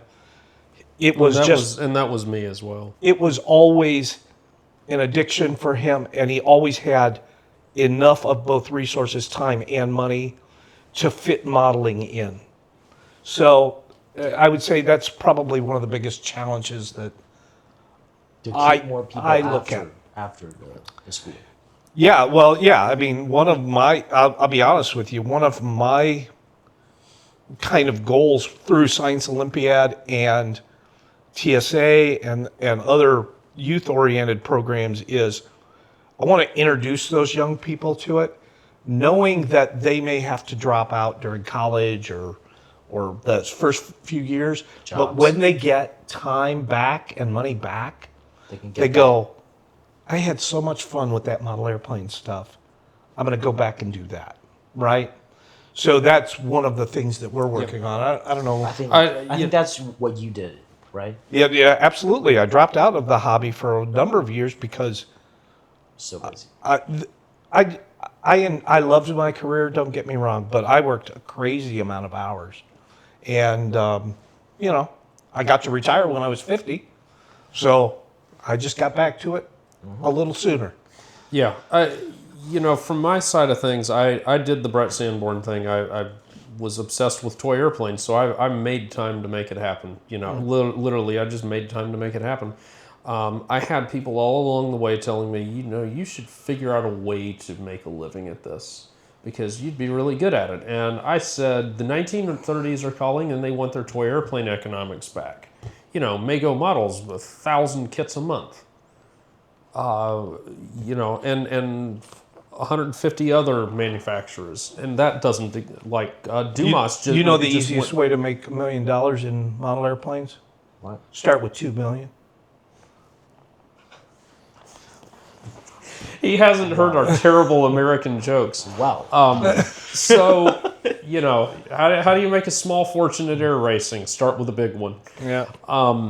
The problem that we have, and I'm seeing interesting solutions on it, I feel like I've played a role in solving some of it because we look at the average age of a lot of the newcomers to our contest, and they're not young people. And we have lots of people that do not have much of a model aviation background coming to our contests, as first timers. And I've gotten to play a role in that because when I saw that.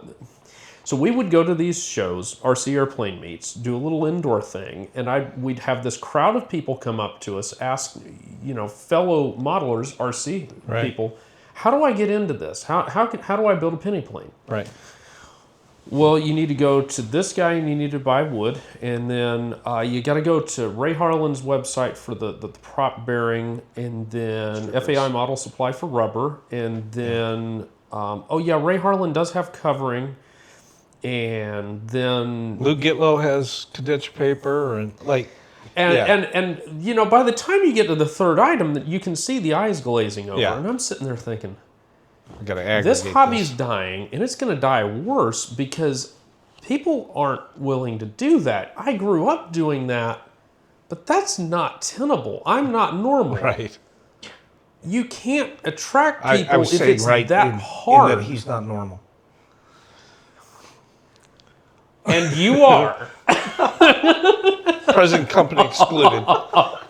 So, you know, there had been those indoor model supply kits, Yep. Easy B, Yep. mini stick, penny Basics. plane, Yep. and there was a fight by the former owner of Indoor Model Supply between him and the indoor community over some issues. We won't get into that here, but the bottom line is he shut the doors.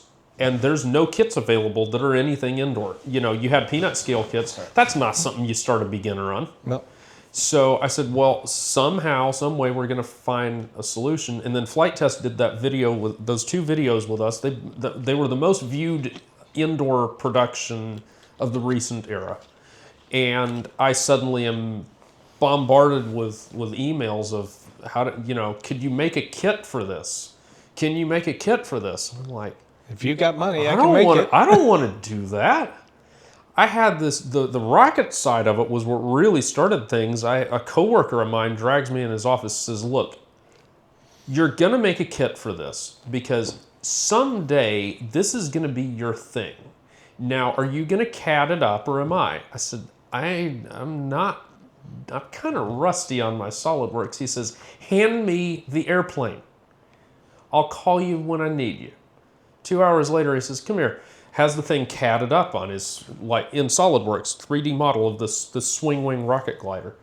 And he says, "Now you need to tell me what parts you need and what format so you can go get this laser cut." And so that was what started it. And we sold, you know, a bunch of those. And then I realized, okay, if I can do that, I can do that penny plane kit thing.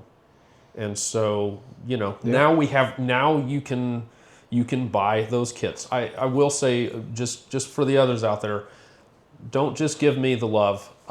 There's a colleague of mine, lasercutplanes.com, another great manufacturer. Yeah, we have a lot of great vendors in the industry. Go talk to John. John makes really fun, nice kits. He's got a little longer order time, but I try to do videos regularly on his stuff because he's got amazing stuff too. We've got people out there that make cool kits that you can get into indoor with, and they're very straightforward. There's never been a better time. For crying out loud, you can. I stand on the shoulder of giants. I may be the first person to do this, but you know somebody else is going to figure it out eventually. You can now buy a laser cut kit for an Easy Bee.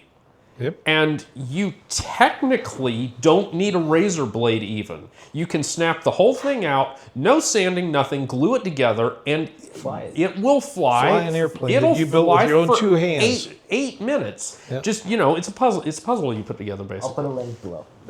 Yeah, I think that's really interesting. It also reminds me that, so as I told you both, I'm a data weirdo. I love data. I love data analytics. And when I became NFFS president, one of the metrics that I started measuring was average age at contests. Oh, that's a scary one. And at our nationals, both indoor and outdoor, when I started 6 years ago, the average age was 68.2 years old. 68.2 68 years Average old. age. across the country, right? Across the country. That's our nationals. Not good. In That's 6 a dying years, sport. so last year, our average age was 54. So I brought the average down 15 years. by Almost 15 years in just 6 years. And how are we doing it? We're flooding the zone with young people like you and Dev and Kemming. Guha and Kemming. The old guys aren't going away. You met Ron Felix this weekend. Ron was a great, world-class F1B flyer outdoor. At 87 years old, his doctor told him, I do not want you flying commercially anymore. So he can no longer go to the big outdoor contests. And he came to me and said, Dave, I'm 87 years old, but I'm not done learning. I want to take up indoor and learn indoor. First contest he comes to, Kent State last year. First indoor model airplane he's ever built. He breaks 10 minutes. Like, F1D or F1L? no, it was an F1L. Yeah, From from my kit. Yeah. So there was lots of emails back and forth. Stephen Wrigley up in Pennsylvania was mentoring him. Yep. He was messaging me for information, he's graduated far beyond my kits now. I can't help him much anymore. So it's not that the older guys are going away; they're still here, and I love them. I want them there. I want a guy that says, I'm 87 years old and I'm not done learning yet. I want that guy at the contest. Keep the old guys, brings more juniors. But I got to bring in more juniors if I'm going to bring that average age down. I have had 80-year-olds contact me off of YouTube, whatever. Yep. Hey, I've never built a model airplane in my life. How do I Alan do Davies. this? He's turning 90 this year. Yeah. Now I will say he was one of those that started out doing it in his youth. Yep. Very good modeler. He likes to talk it down, but when you hear the stuff that he built, he was a good modeler. serious outdoor flyer. Yeah. And that guy's had an amazing career wandering all over the world. China. He's Australian by birth. And got the silly accent to prove it. Still. Australians are globetrotters. They wander all over the world. And he has lived, I think, on every continent. Yeah, that's probably true. And then a few years ago, gets a hold of me. Hey, I'd like to get back. I'd like to get into this free flight thing. It's incredible to see guys like Leo. Yep. He cannot even sit straight, but he's steering the balloon like that. I was like, It makes wow. It keeps you young. It really tell you keeps that. you young. I'll Bud tell you Romack at 95 years old, riding across the desert on a dirt Bud bike. is 95 years old? Yeah, 96 he's older now. than that now. Chasing gas models. I mean, this character's right. I mean, this Bud is is 97, 95 years old? 97 this year. Oh, Yeah. it's a Oh. bit personal, but I think his wife is like 30 or 40 years old. Oh, no. no. That's Bud Lane. That's Bud Lane. Bud Lane that was here. Oh. Bud Lane that was here. Romack is a former F1D world champion. Oh, Yeah. And what was it? 81? sorry for Something that. like that? No, 76. 1976 F1D world champion. Cardington. And he has largely stopped flying indoor as of a couple of years ago, but he had a box for many years that lived down there in the salt mine Still there. Still there. And so he would fly over there to Romania once a year. Go fly And the salt mine. okay, you know how hard it is to get good flight times out of F1Ds. This joker would go over there, pull a plane out of the box, and put up a 25-minute flight. Yeah. Poof. Amazing. How do you modeler. do that? He didn't have no notes. None of that. Yeah, he He builds an airplane a week. yeah. And I'm not talking F1Ds. I'm talking No, like and he- 6-foot wingspan gas models. He to this day is building an airplane a week, and he'll go fly it once and he'll just give it away because he's going to build another one next week, and he doesn't have room for all of it. What do you mean give it away? He gives it to other people. I had to pay a whopping $25 a piece for really nice gas models. Yeah, he loves building, and at 97, he still loves building. And am I going to tell him no? Absolutely not. Is he my target market? Absolutely not. I'm looking for young people. I'm trying to bring young people into the hobby, but that's the balance. Is we can't just keep getting older. We've got to keep that pipeline of young people coming in. and back to the They'll science. come back Olympiad. eventually. That is, You know. well, I mean, it's like you. You're so passionate about it.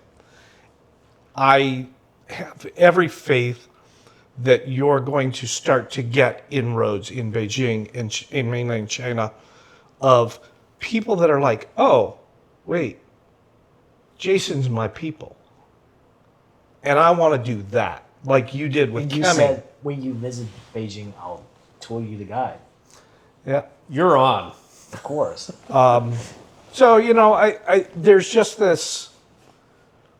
Are there problems in the hobby? Sure, there's always, you know, we're engineer dorks. Like, there's always another problem to solve, right? But we can break down the problem and we can figure out this average age is too old. We can't keep that. If that curve is going up and to the right, age-wise, we're heading in the wrong direction. We've now trended it. It's going down to the right, and I think we've got another 10 to 15 years we can shave off that average age. Mm-hmm. But it just takes keep that pipeline of young people coming in. I think the hobby is healthier than it's been in a long time. Yep. Because we've been on a downward trend for a long time, and we're finally, I don't know that we're necessarily going up, but we've at least leveled it out.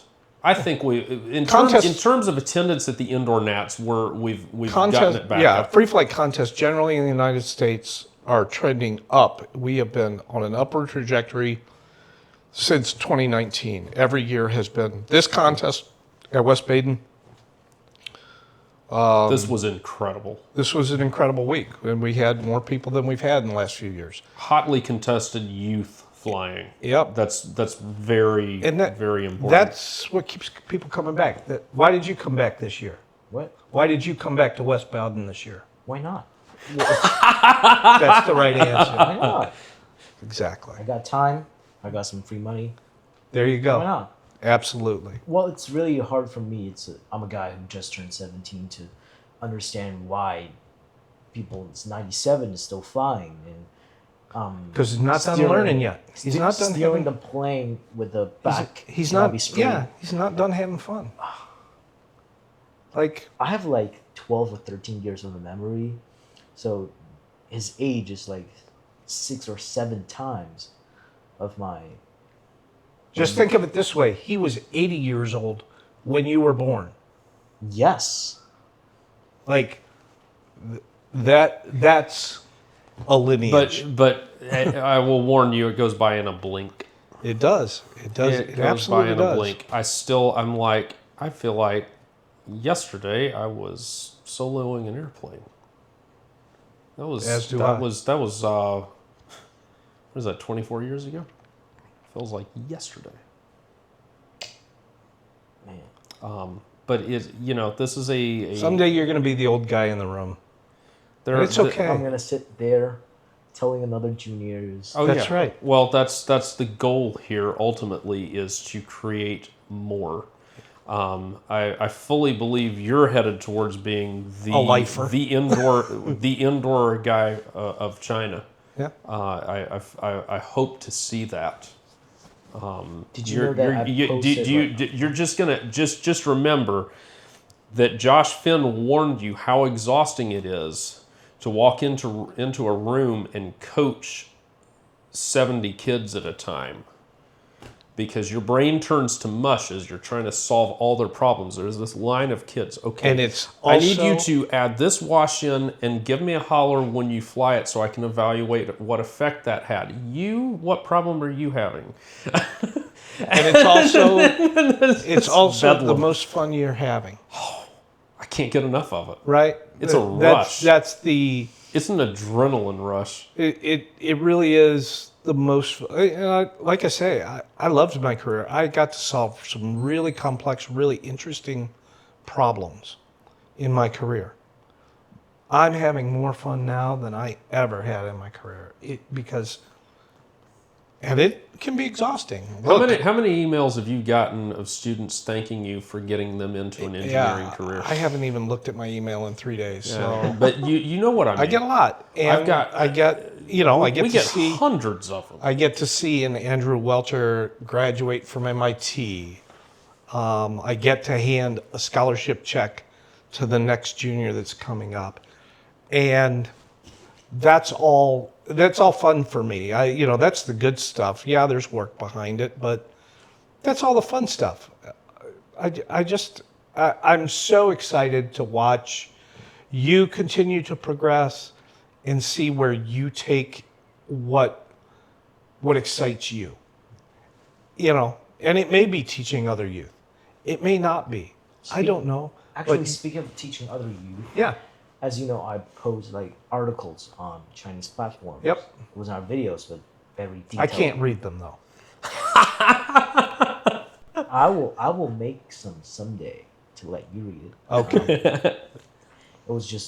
It's very detailed articles Yep. about F1D construction, solely F1D constructions, and some rubber things, some winding things, flying things, and all of those I wrote like 100K Chinese characters for 2 years, and that all of them happened before the first national championship in China I was attended.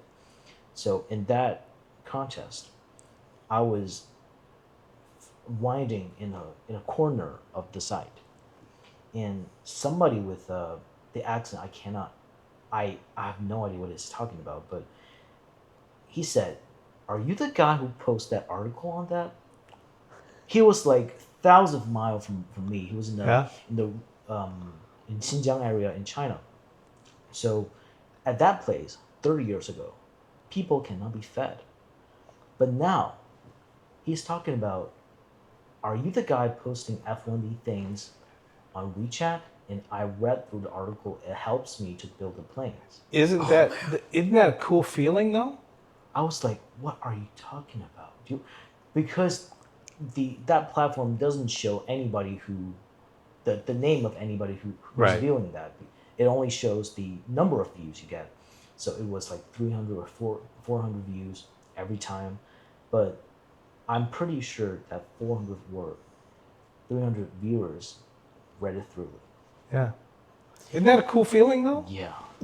Because the video views, somebody might just click and get back. Right. That's right. So, but the articles, I think there's only people who wants to read it thoroughly will click in and read through. Right. So I was shocked. I was connected to that guy by internet. How wonderful that is. Yeah. There was an outfit in Turkey that built an entire curriculum around an airplane I designed and posted plans for online when I was 14 years old. And there's still people over there flying that crappy little thing, but it just worked for them.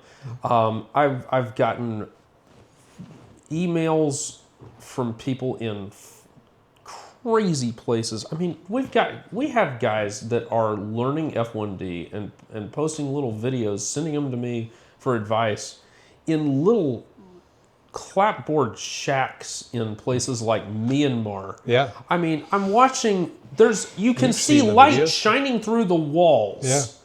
And this plane with a built-up propeller circling around, and I'm like, Yeah. and we complain about flying side access here. Right. Right. Like, Yeah, it's incredible. I just think it's very, for me, that feeling of watching an Andrew Welter get his bachelor's from MIT. It's a very cool feeling. Like, he was smart. That kid was smart and good with or without me, but I got to be a part of his life. And I've gotten to become friends with him. And I see him every year. I go up and help him manage the MIT Science Olympiad tournament. I get to see him every year, but I get to be a part of his life. And that kid is going to do some cool stuff in this life. He could have never met me, and he would be just as smart and just as talented, but I got to be a part of it. And you're going to get to be a part of people's lives in that way. And I just think that that's, for me, that's a very cool feeling. I'm sure, Josh, you get the same feeling. Look, that kid, Jason, he's going to be smart with or without me, but I got to be a part of his Not life. necessarily. Trust me. It's going to happen, man. It's coming. I've got good pattern. You're already there. You have experienced what Dave and I have experienced of putting something out there and it affecting someone else's life. Yeah. I have enough pattern recognition in my life to know. Thank you. Yeah. I'm going to be very proud to have been a part of your life at some point. It's just. And what you talked about earlier about being at the stage, the next stage is, where you train up a kid, a guha or whatever, who is then going off and doing the same thing for the next generation. Yeah, that is really, that one, guha was a special one for me because guha came to an atch. You had known him because Science Olympiad. His parents recruited me to coach him, and they flew me to various places to coach him in flying, and we encouraged them strongly towards beyond Science Olympiad, and so I coached him in F1D. That was the start of my coaching programs. Was Guha. He's just a good kid and just a natural curiosity and a giving personality. Super giving personality. But what you will see is you start to recognize the weirdos in the crowd. Like, you'll start to see people and go, even without a model airplane in their hands, you'll say, that kid's going to have the spark. And actually, I kind of have that ability right now. Yeah. It's and the weirdos see weirdos. Just trust me on this one. The big thing that I'm seeing now, and I feel like we're really, when you're having to beg kids to get involved in the flying, in AMA flying and FAI flying, it's kind of like, man, this is a lot of work. Yep. When you get to the stage where you've made enough inroads that now you go to TSA and SIALI meets and kids are coming up and saying, how can I get involved in AMA flying? Right. And we're that's when you know things are we're definitely on the rebound here, and we're and definitely at that point. I think this is, for those watching this in the future, this is being recorded at a major inflection point in aviation history. I think certainly in modeling history. I think it's going to affect full scale aviation. Oh, it absolutely is. It affects space flight because this is where it all.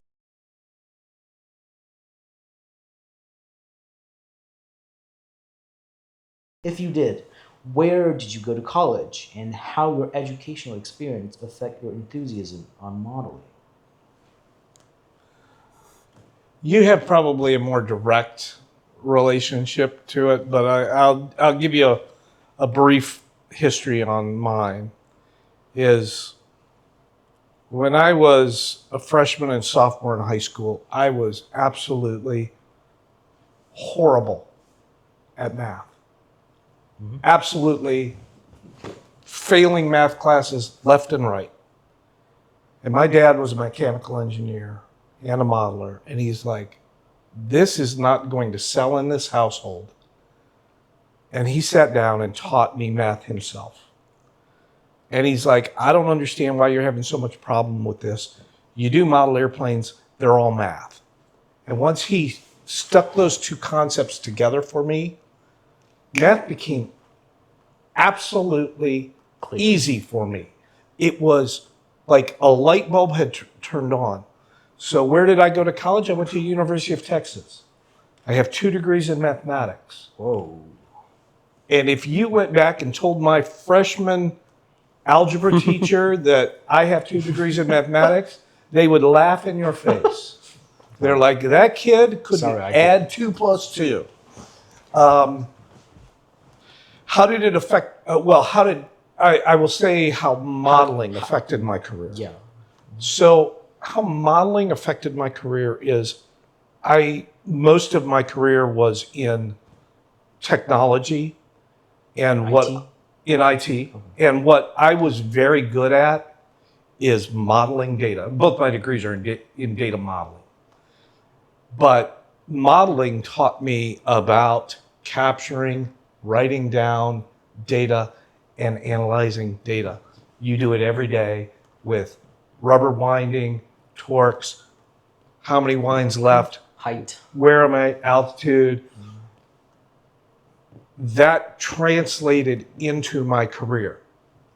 Like that, if you talk to any of my clients through my entire career, they would say, Dave came in and he looked at a spreadsheet 1,000 lines long and could snap you an answer like that because I just got used to capturing Numbers. and analyzing data very quickly, pattern recognition. And I learned all of that from modeling. And I'll be honest with you, a lot of the reason that I agreed to be elected president of National Free Flight Society is modeling gave me a career. It allowed me to make a stupid amount of money. I was overpaid my entire career, but I was able to make a career out of what modeling taught me. And I felt like I have to give back to modeling. So being president of National Free Flight Society is a volunteer position. The pay ain't great, and it's a lot of work. But I owe it back to the hobby that gave me a career and the ability and the financial flexibility to retire at 50 and do things. So I feel very strongly about that. And I think, I'm sure you're very much the same, is modeling gave me everything. It taught me all the skills that I needed to get through life. And I'm going to give back where I can. Let's do an example here. I have one superpower. I have a superpower. The window blinds at the mid-level there are inclined at about a 30-degree angle. Let's see, can we come up with anything else? No, that's at an oblique angle, so I can't do it. I can look at a picture on the wall and I can tell you how many degrees off misalignment it is because of of this. I did not learn logging because as a kid, I didn't know why you would log data on model airplanes or what data to log or why. So I have a much more on-the-fly view of things. Right. I've gotten much more into the logging, and doing that in my engineering field definitely helped my modeling a lot. On the other hand, I mentioned earlier I could look at it, saw the second order differential response, and I recognized that. Right. So that played an integral role in my education and whatnot. I was the kid that refused to stop playing with the model airplanes. 2012, I won helicopter at Indoor Nats. First time winning anything at an indoor meet. And that actually played a role in getting my first job because I was a rotary wing engineer before I got into this full time. Science Olympiads made me hate helicopters. I used to love them. Good. Finally, you've seen the light. I still love my AMA helicopters, thank you very much. Autogyro? No, but... I was a big autogyro geek Really? when I was a kid, yeah. And he laughs at me for liking them. There's been a lot of... I'm unusual in that regard. A lot more people historically have stories like mine. Nowadays, that's relatively uncommon. I hope to see this hobby sport get big enough moving forward that we can see kind of that changeover. We are seeing a little bit in the RC fields where there's large enough customer bases to support the type of transition that I've made. Yeah. But yeah, I would not be doing any of the things I've done after high school without model airplanes. Tell us about you. Where do you Yes. see modeling taking Yes. Educational? you? Educationally, career, dreams. Dreams. Wow. That's a big topic. Yeah. I'm going to be honest. Before getting involved in F1D, Yep. I was not dreamed to be an engineer. That's Right. true. I used to want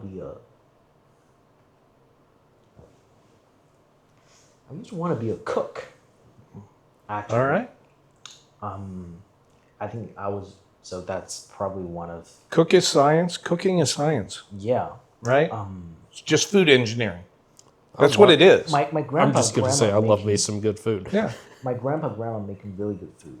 So that's kind of the only joy or something fresh to me when I was really young. Right. I don't have a phone that young, and I'm not exposed to internet or school exploring. So that situation was keep going until when I was 12 or 13. I went to so weird. I'm talking about my educational experience, and I'm 17. Well, but you're at the cusp of needing to make some decisions about what you're going to study, and It's clear you've made a change in what you want. Exactly. The moment I saw F1D flying and saw people building it, I realized it's a system that it's way more complicated than I thought, and it's a mix of technology and art, obviously. Your handworks, your determination. yep. I think that's the most important. And I actually saw somebody patching the microfilm holes. I think they can actually do eye surgeon with it, the steady hand. Yeah. Right. So It at does that make your moment, hands steady. I was determined. I was determined to be an engineer, to be a lifelong F1D flyer, and keep affecting others. Of course, I'm gonna keep flying when I'm in college, and about my dreams. I dream to be great. I don't know if you can understand me to be. I understand you It's not- perfectly. It's not about being rich or being famous. It's about being great. It's been for multiple aspects. You can affect others to be great. You can be the best you that you can be to be great. Or That's great. or you can directly help others, help your spouse, help your kids. That's great too. Yep. So I think that's the pivotal point for me for the values of changing and how I see my life can be in multiple ways, not just making money, making things that people are chasing for too. So Well, I'm definitely not getting rich doing this. doesn't matter. It's not about rich. It's about it's about you have enough money and time having enough. to devote to things you love. I think that's a premium. Happiness. Going to bed knowing you've made a difference is Makes a big difference. Yes. It makes a difference in your happiness Absolutely. level. And Jason, I would just tell you, I think, and I'm sure Josh is the same way. The first time I met you, I knew you were one of those people that was going to be special. Thank you. And every time I see you, you prove it again and again. And if you want to be a cook, you're going to be a cook. If you want to be a plumber, you're going to be a great plumber because you take the time to say, how can I do this better? How can I be a better me at doing this thing? This thing for you right now is F1D, and it'll probably be F1D or model airplanes throughout your life. But whatever the career path or educational path you take, that is something that is innate to you, that dedication to being better at X.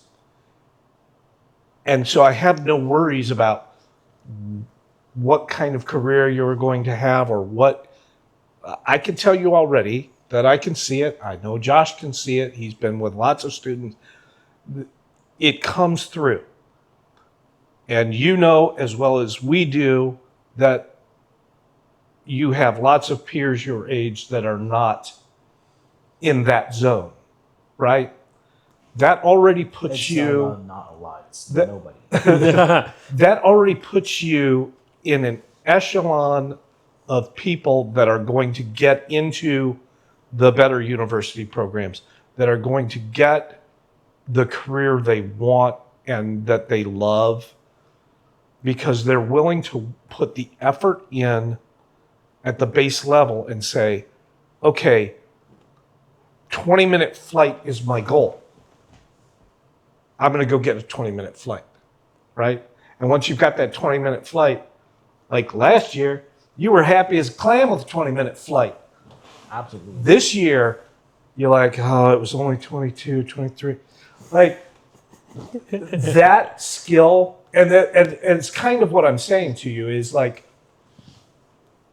I can look back at my career and say, modeling gave me the skill set to do anything I wanted to do in my career. And I did many things throughout my career. But modeling gave that to me. It gave me the tool set to do that. And it gave me, in a lot of ways, the confidence to know that if I set my mind to something, I could solve the problem. You're getting that right now, and I have absolutely no worry in the world that you're going to succeed in whatever path you find in the next few years. Yeah. Because right now, you're at an age where you shouldn't know exactly what you want to do.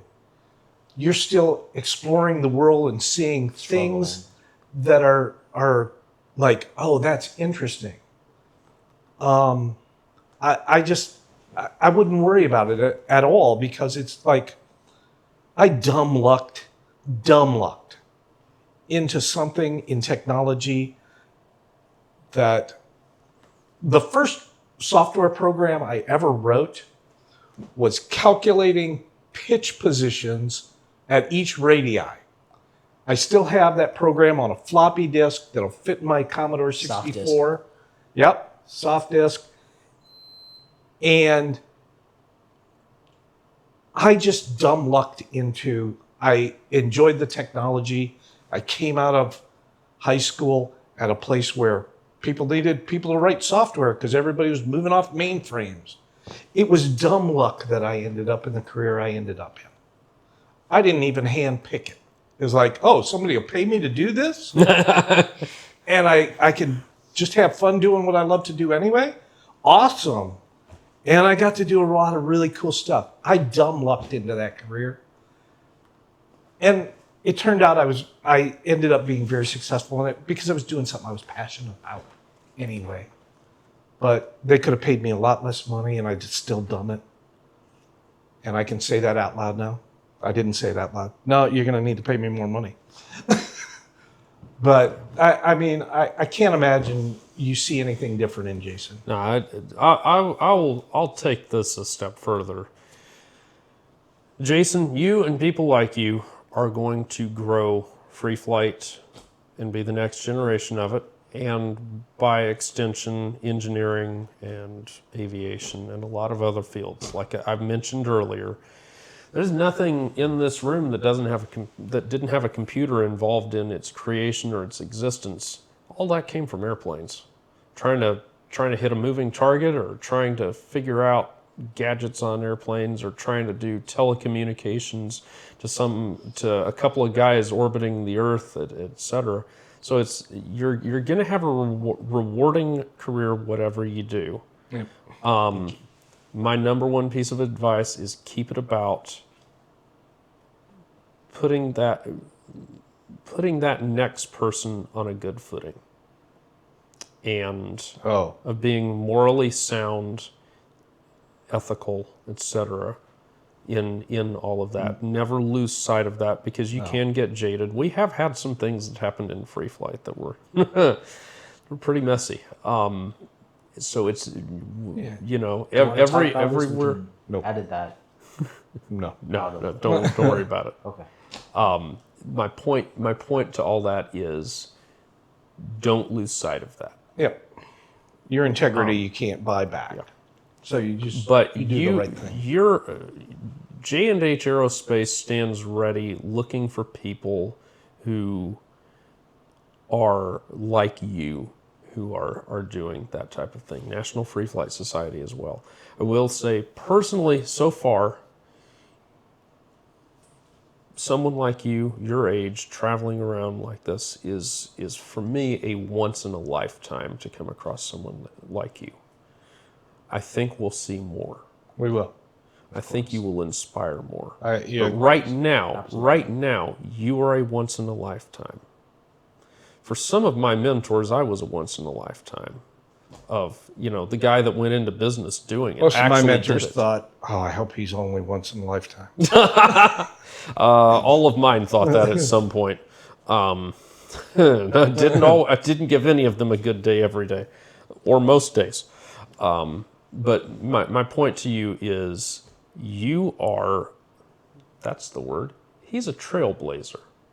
Yeah, I think you're in from a. Trailblazer. Oh, I'm sorry. We're speaking American again, not English. We are speaking in American. Okay, this country was unpopulated at one point, and people. By the trail. Trailblazer originally was, Somebody that person went out into the wilderness and blazed the trail for others to follow. And That's vivid. and it's Yeah. and Einstein was a trailblazer. Pinot was a trailblazer. The Wright brothers. Yeah. And in we your got gen- going. Fitness is Maybe. trailblazer. TBD.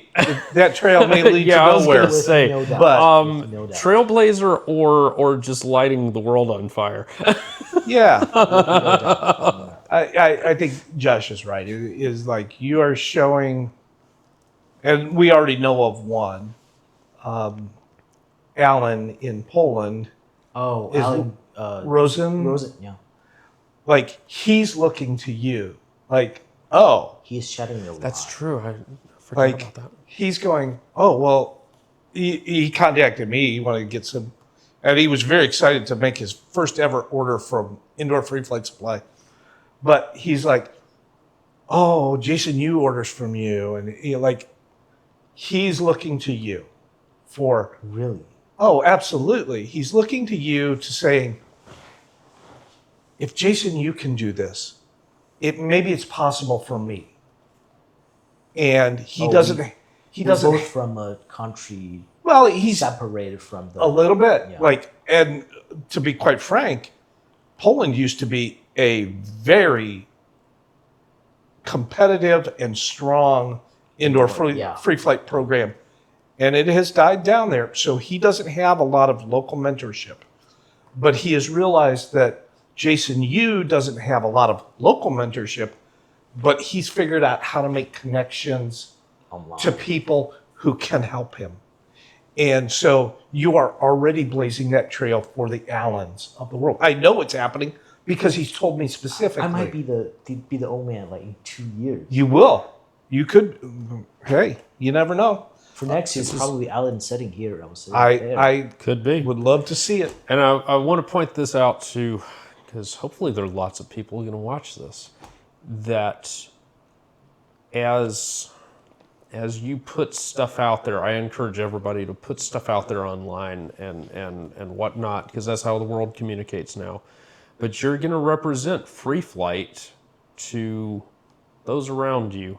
So it's not about making perfect airplanes. It's about being that person that people feel at home with, that you're being a kind, generous person of integrity in your dealings. Yeah. And then, because look, if people, I've had people tell me I'll never get in free flight because XY person was such a snothead to me. and it has happened. So I want to grow old with people to fly with. More weirdos. More weirdos. More dorky scientists. Exactly. That's what the world needs. So, any other questions for us? Oh, that's for Josh solely. As a, Sorry, Dave. All right, no, go ahead. I want to listen. and you can comment on that. It's fine. As a famous YouTuber, even, Infamous.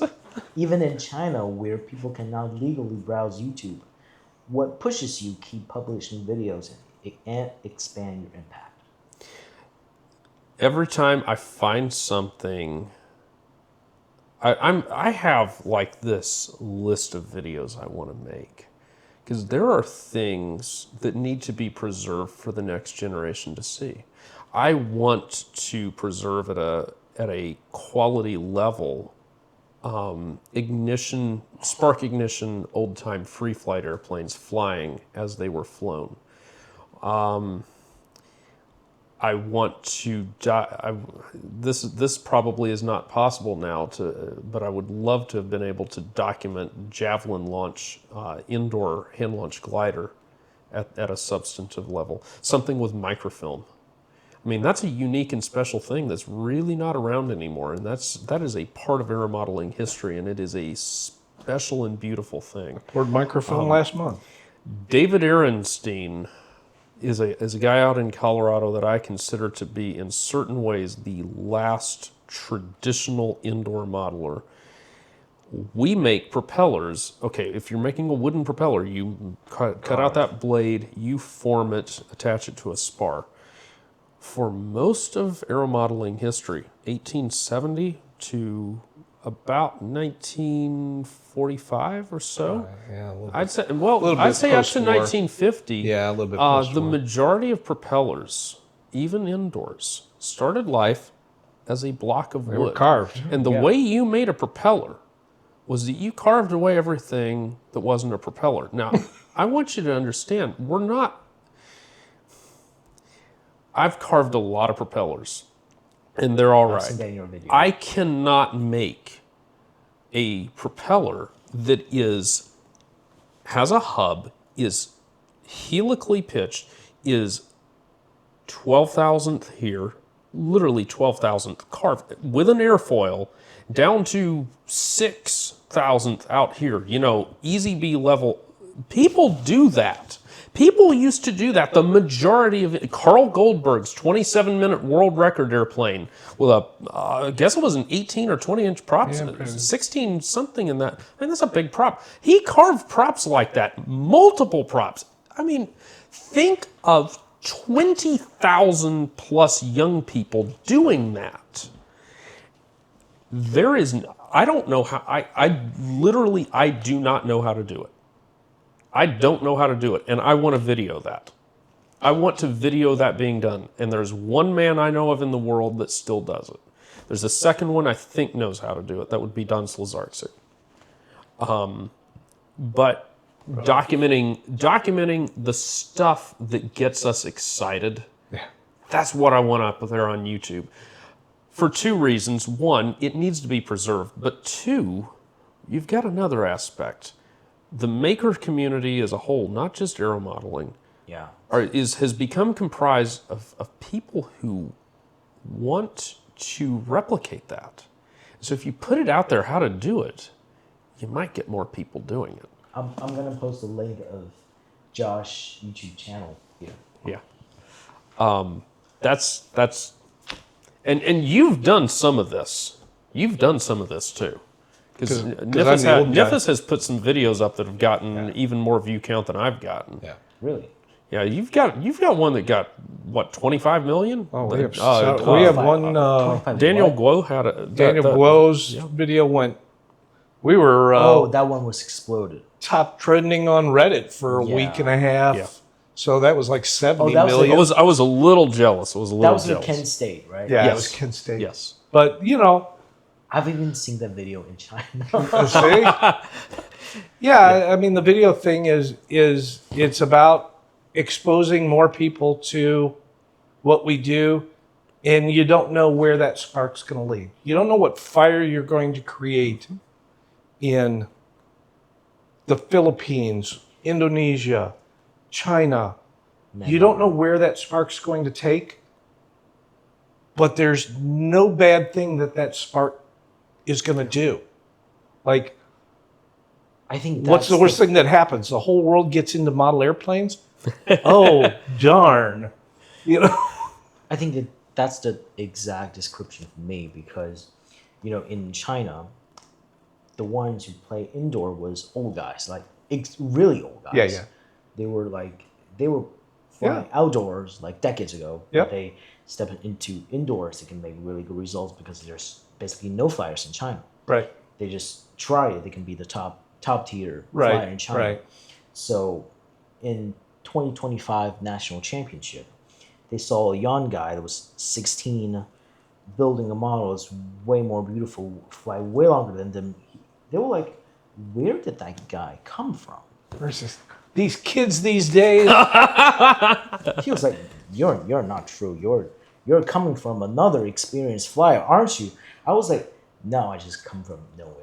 Right. Because I think that's because I'm exposed to more high quality informations than them. I was more open to things I see.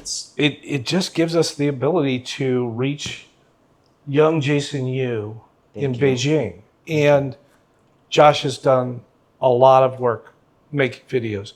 National Free Flight is doing a lot to both make new videos but preserve old videos, because you just don't know where the spark is going to catch. So you just create a lot of sparks, and maybe the fire catches. And I think that's where Josh is on it, is like, I have just don't know. And in terms, a lot of our videos, the newer ones we've gotten better, but the old ones were poor quality, and I knew they were poor quality at the time. But I had a policy once I started realizing what needed to be done, because it started the instructional videos started over covering. Because people didn't understand how to attach the film. And after about the 50th person at one meet that I'm explaining how I attach the film, I'm like, one to many. Forget this. Yeah. Make a freaking video, and my bird's shrieking in the background. And I don't care, because it's okay. There's a video now of this being done. Right. So poor quality videos are a lot better than no videos. Yep.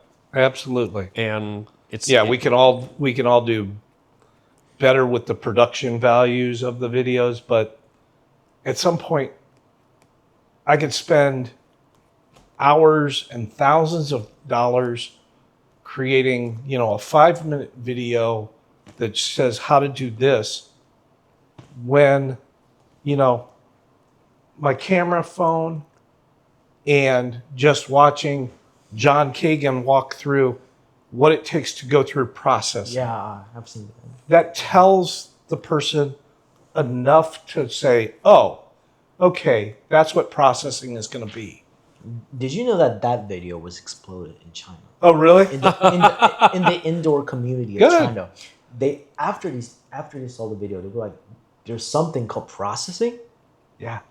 And that's well, going to do it? And so what sparked that was, at Kibbe last year, we had a lot of young juniors that had never been to a contest before, and they're like, and I'm like, there is no better person.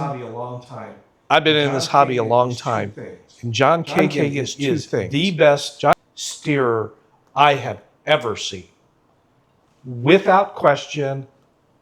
End of story. He steers better than anybody in the history of time. He saved 2 models. And I've seen the greats. Jim Richmond couldn't hold a candle in his heyday to John Keegan's steering.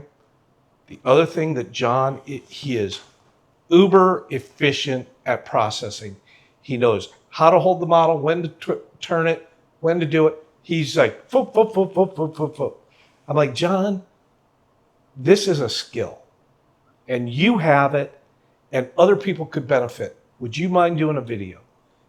And we did it in like 2 takes. 'Cause This is y'all. I just got a new video idea because do you know how many people are intimidated away from going to a free flight contest because they don't understand How it works. how to do qualification to be in the contest, Right. and they're scared to death of Right.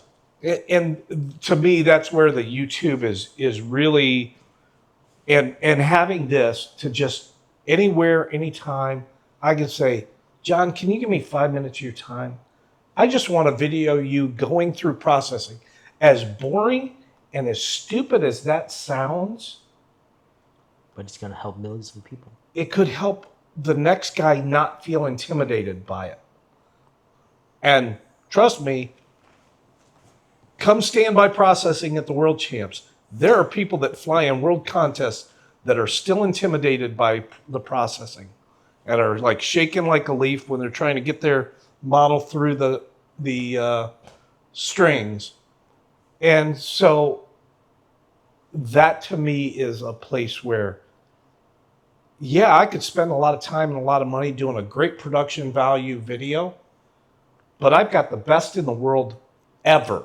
This podcast, it's going to be recorded in 4K, 60 FPS with DJI mics Lavalier on mics, that. yeah. I hope that video is going to be the next holy grail of the Absolutely. podcast. Absolutely. Do you have any other questions for us? I think this question is not necessary anymore because it used Well, to be. you never know. Is YouTube revenue your major income? Skip this if you don't want to tell. No, that's fine. So I don't get a huge amount of revenue from YouTube. I get enough. We had a video blow up a couple of years ago, and I paid my mortgage for a year off of one video, which was pretty awesome. What was that? It was the electric circle plane video. It's got like 7 million views. Crappy little video that we recorded on a whim, and that's for another day how the algorithm works and whatnot. Because the video was not new when it exploded. It was caused by a weather event in the Midwest. I am not kidding. That's what caused that video to explode. Regardless, I make enough to justify doing it. I would do it even if I didn't have the revenue, though. From a business perspective, I have never paid $1 for advertising. Now, I sponsor events and whatnot because I believe in them and I want to be involved in them. But from a pure advertising perspective, I've never spent a penny, and here's why. I put a video on YouTube of my latest product. People watch that video, and I get paid for my advertising. That's right. That's pretty fun. And, you know, do I really break even on the expenditure for making the videos? Probably not, because we spend a fair amount of money on them. Not crazy amounts, but some of them have been a little bit expensive projects. You know, you spend a couple $100 on some engines, and you're you're starting to eat into that revenue quick. Because again, we're not a huge channel. Yeah, I've got 50,000 subs. These days that's a small channel on YouTube. But you got to consider that there's only like 10,000 models. Right. Yeah. Right. So we've got a pretty.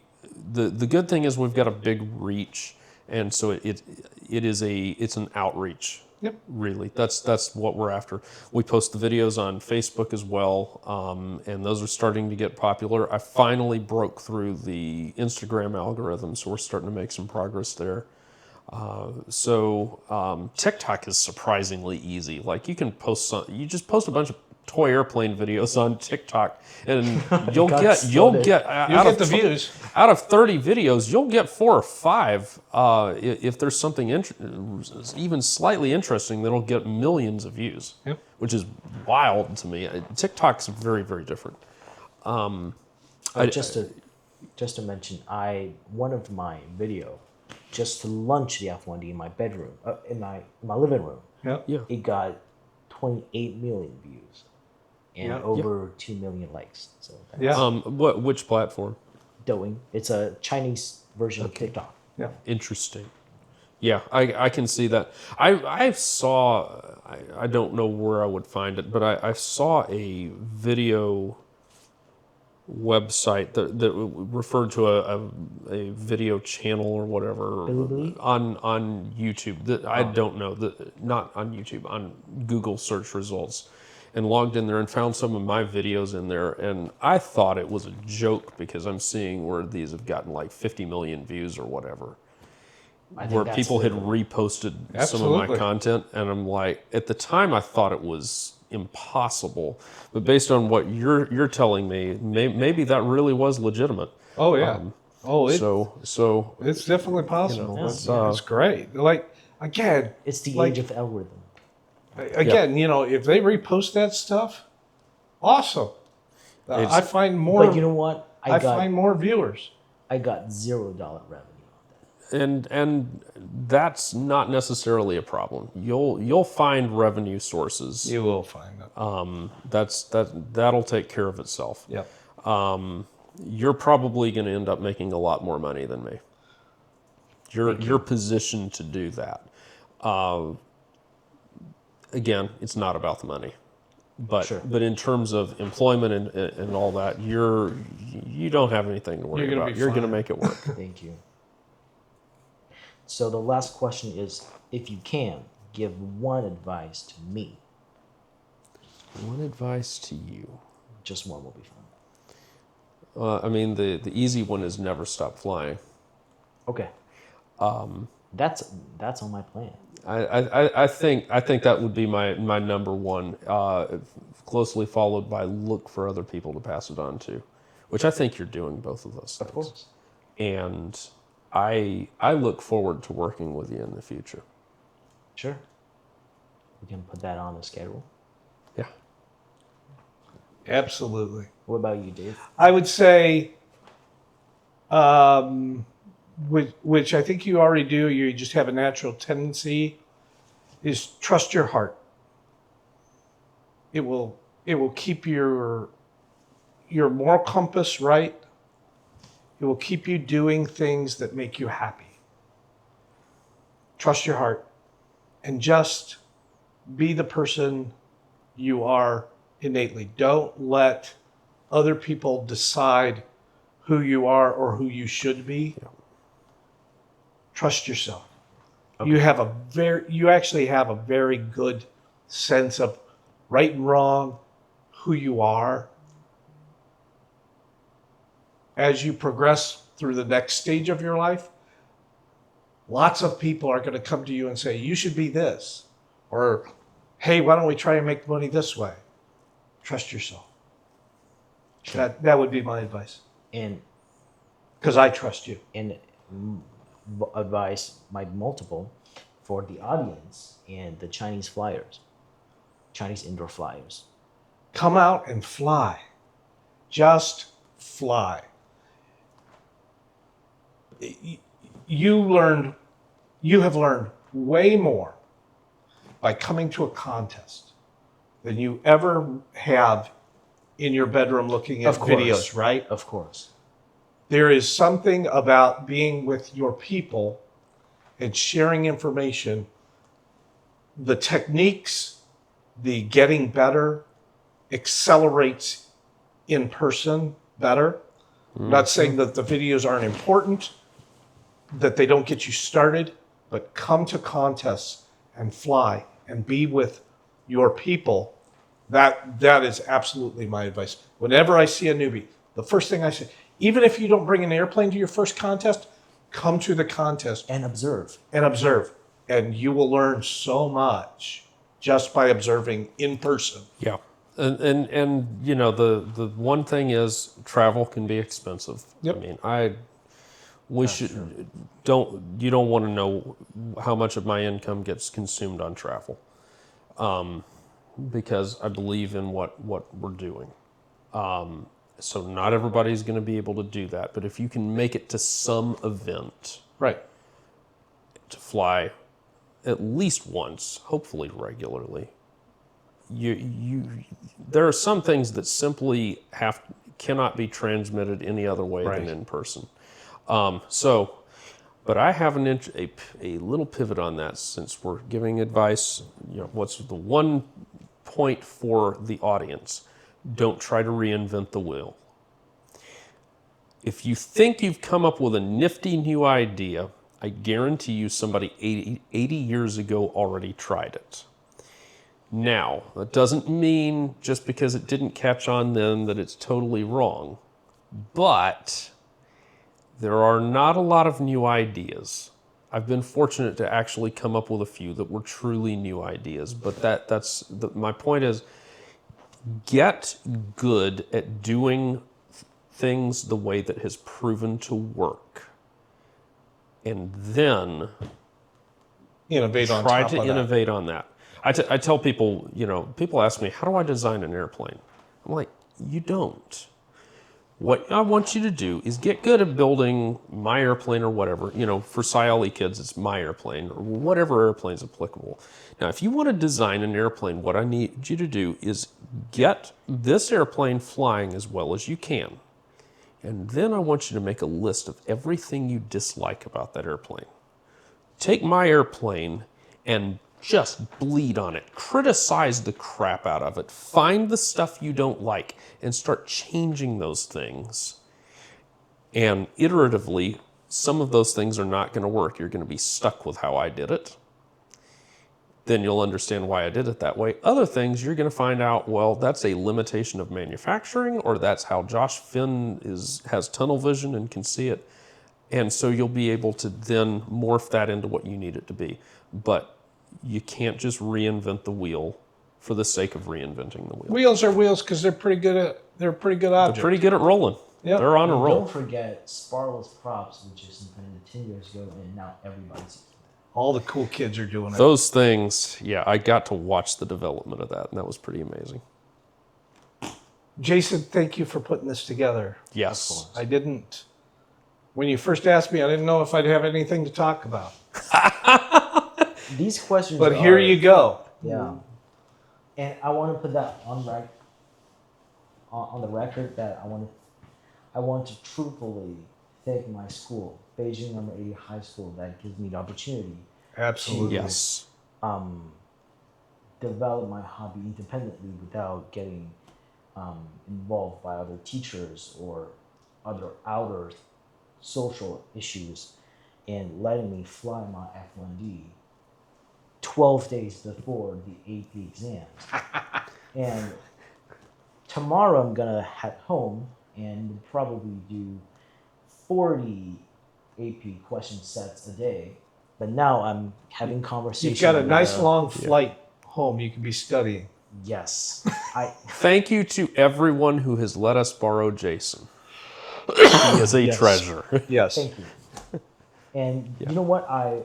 When I was just got in that school, I think that's the period I was getting to get involved within F1D, and I didn't have a complete model, but they let me to make a club with it.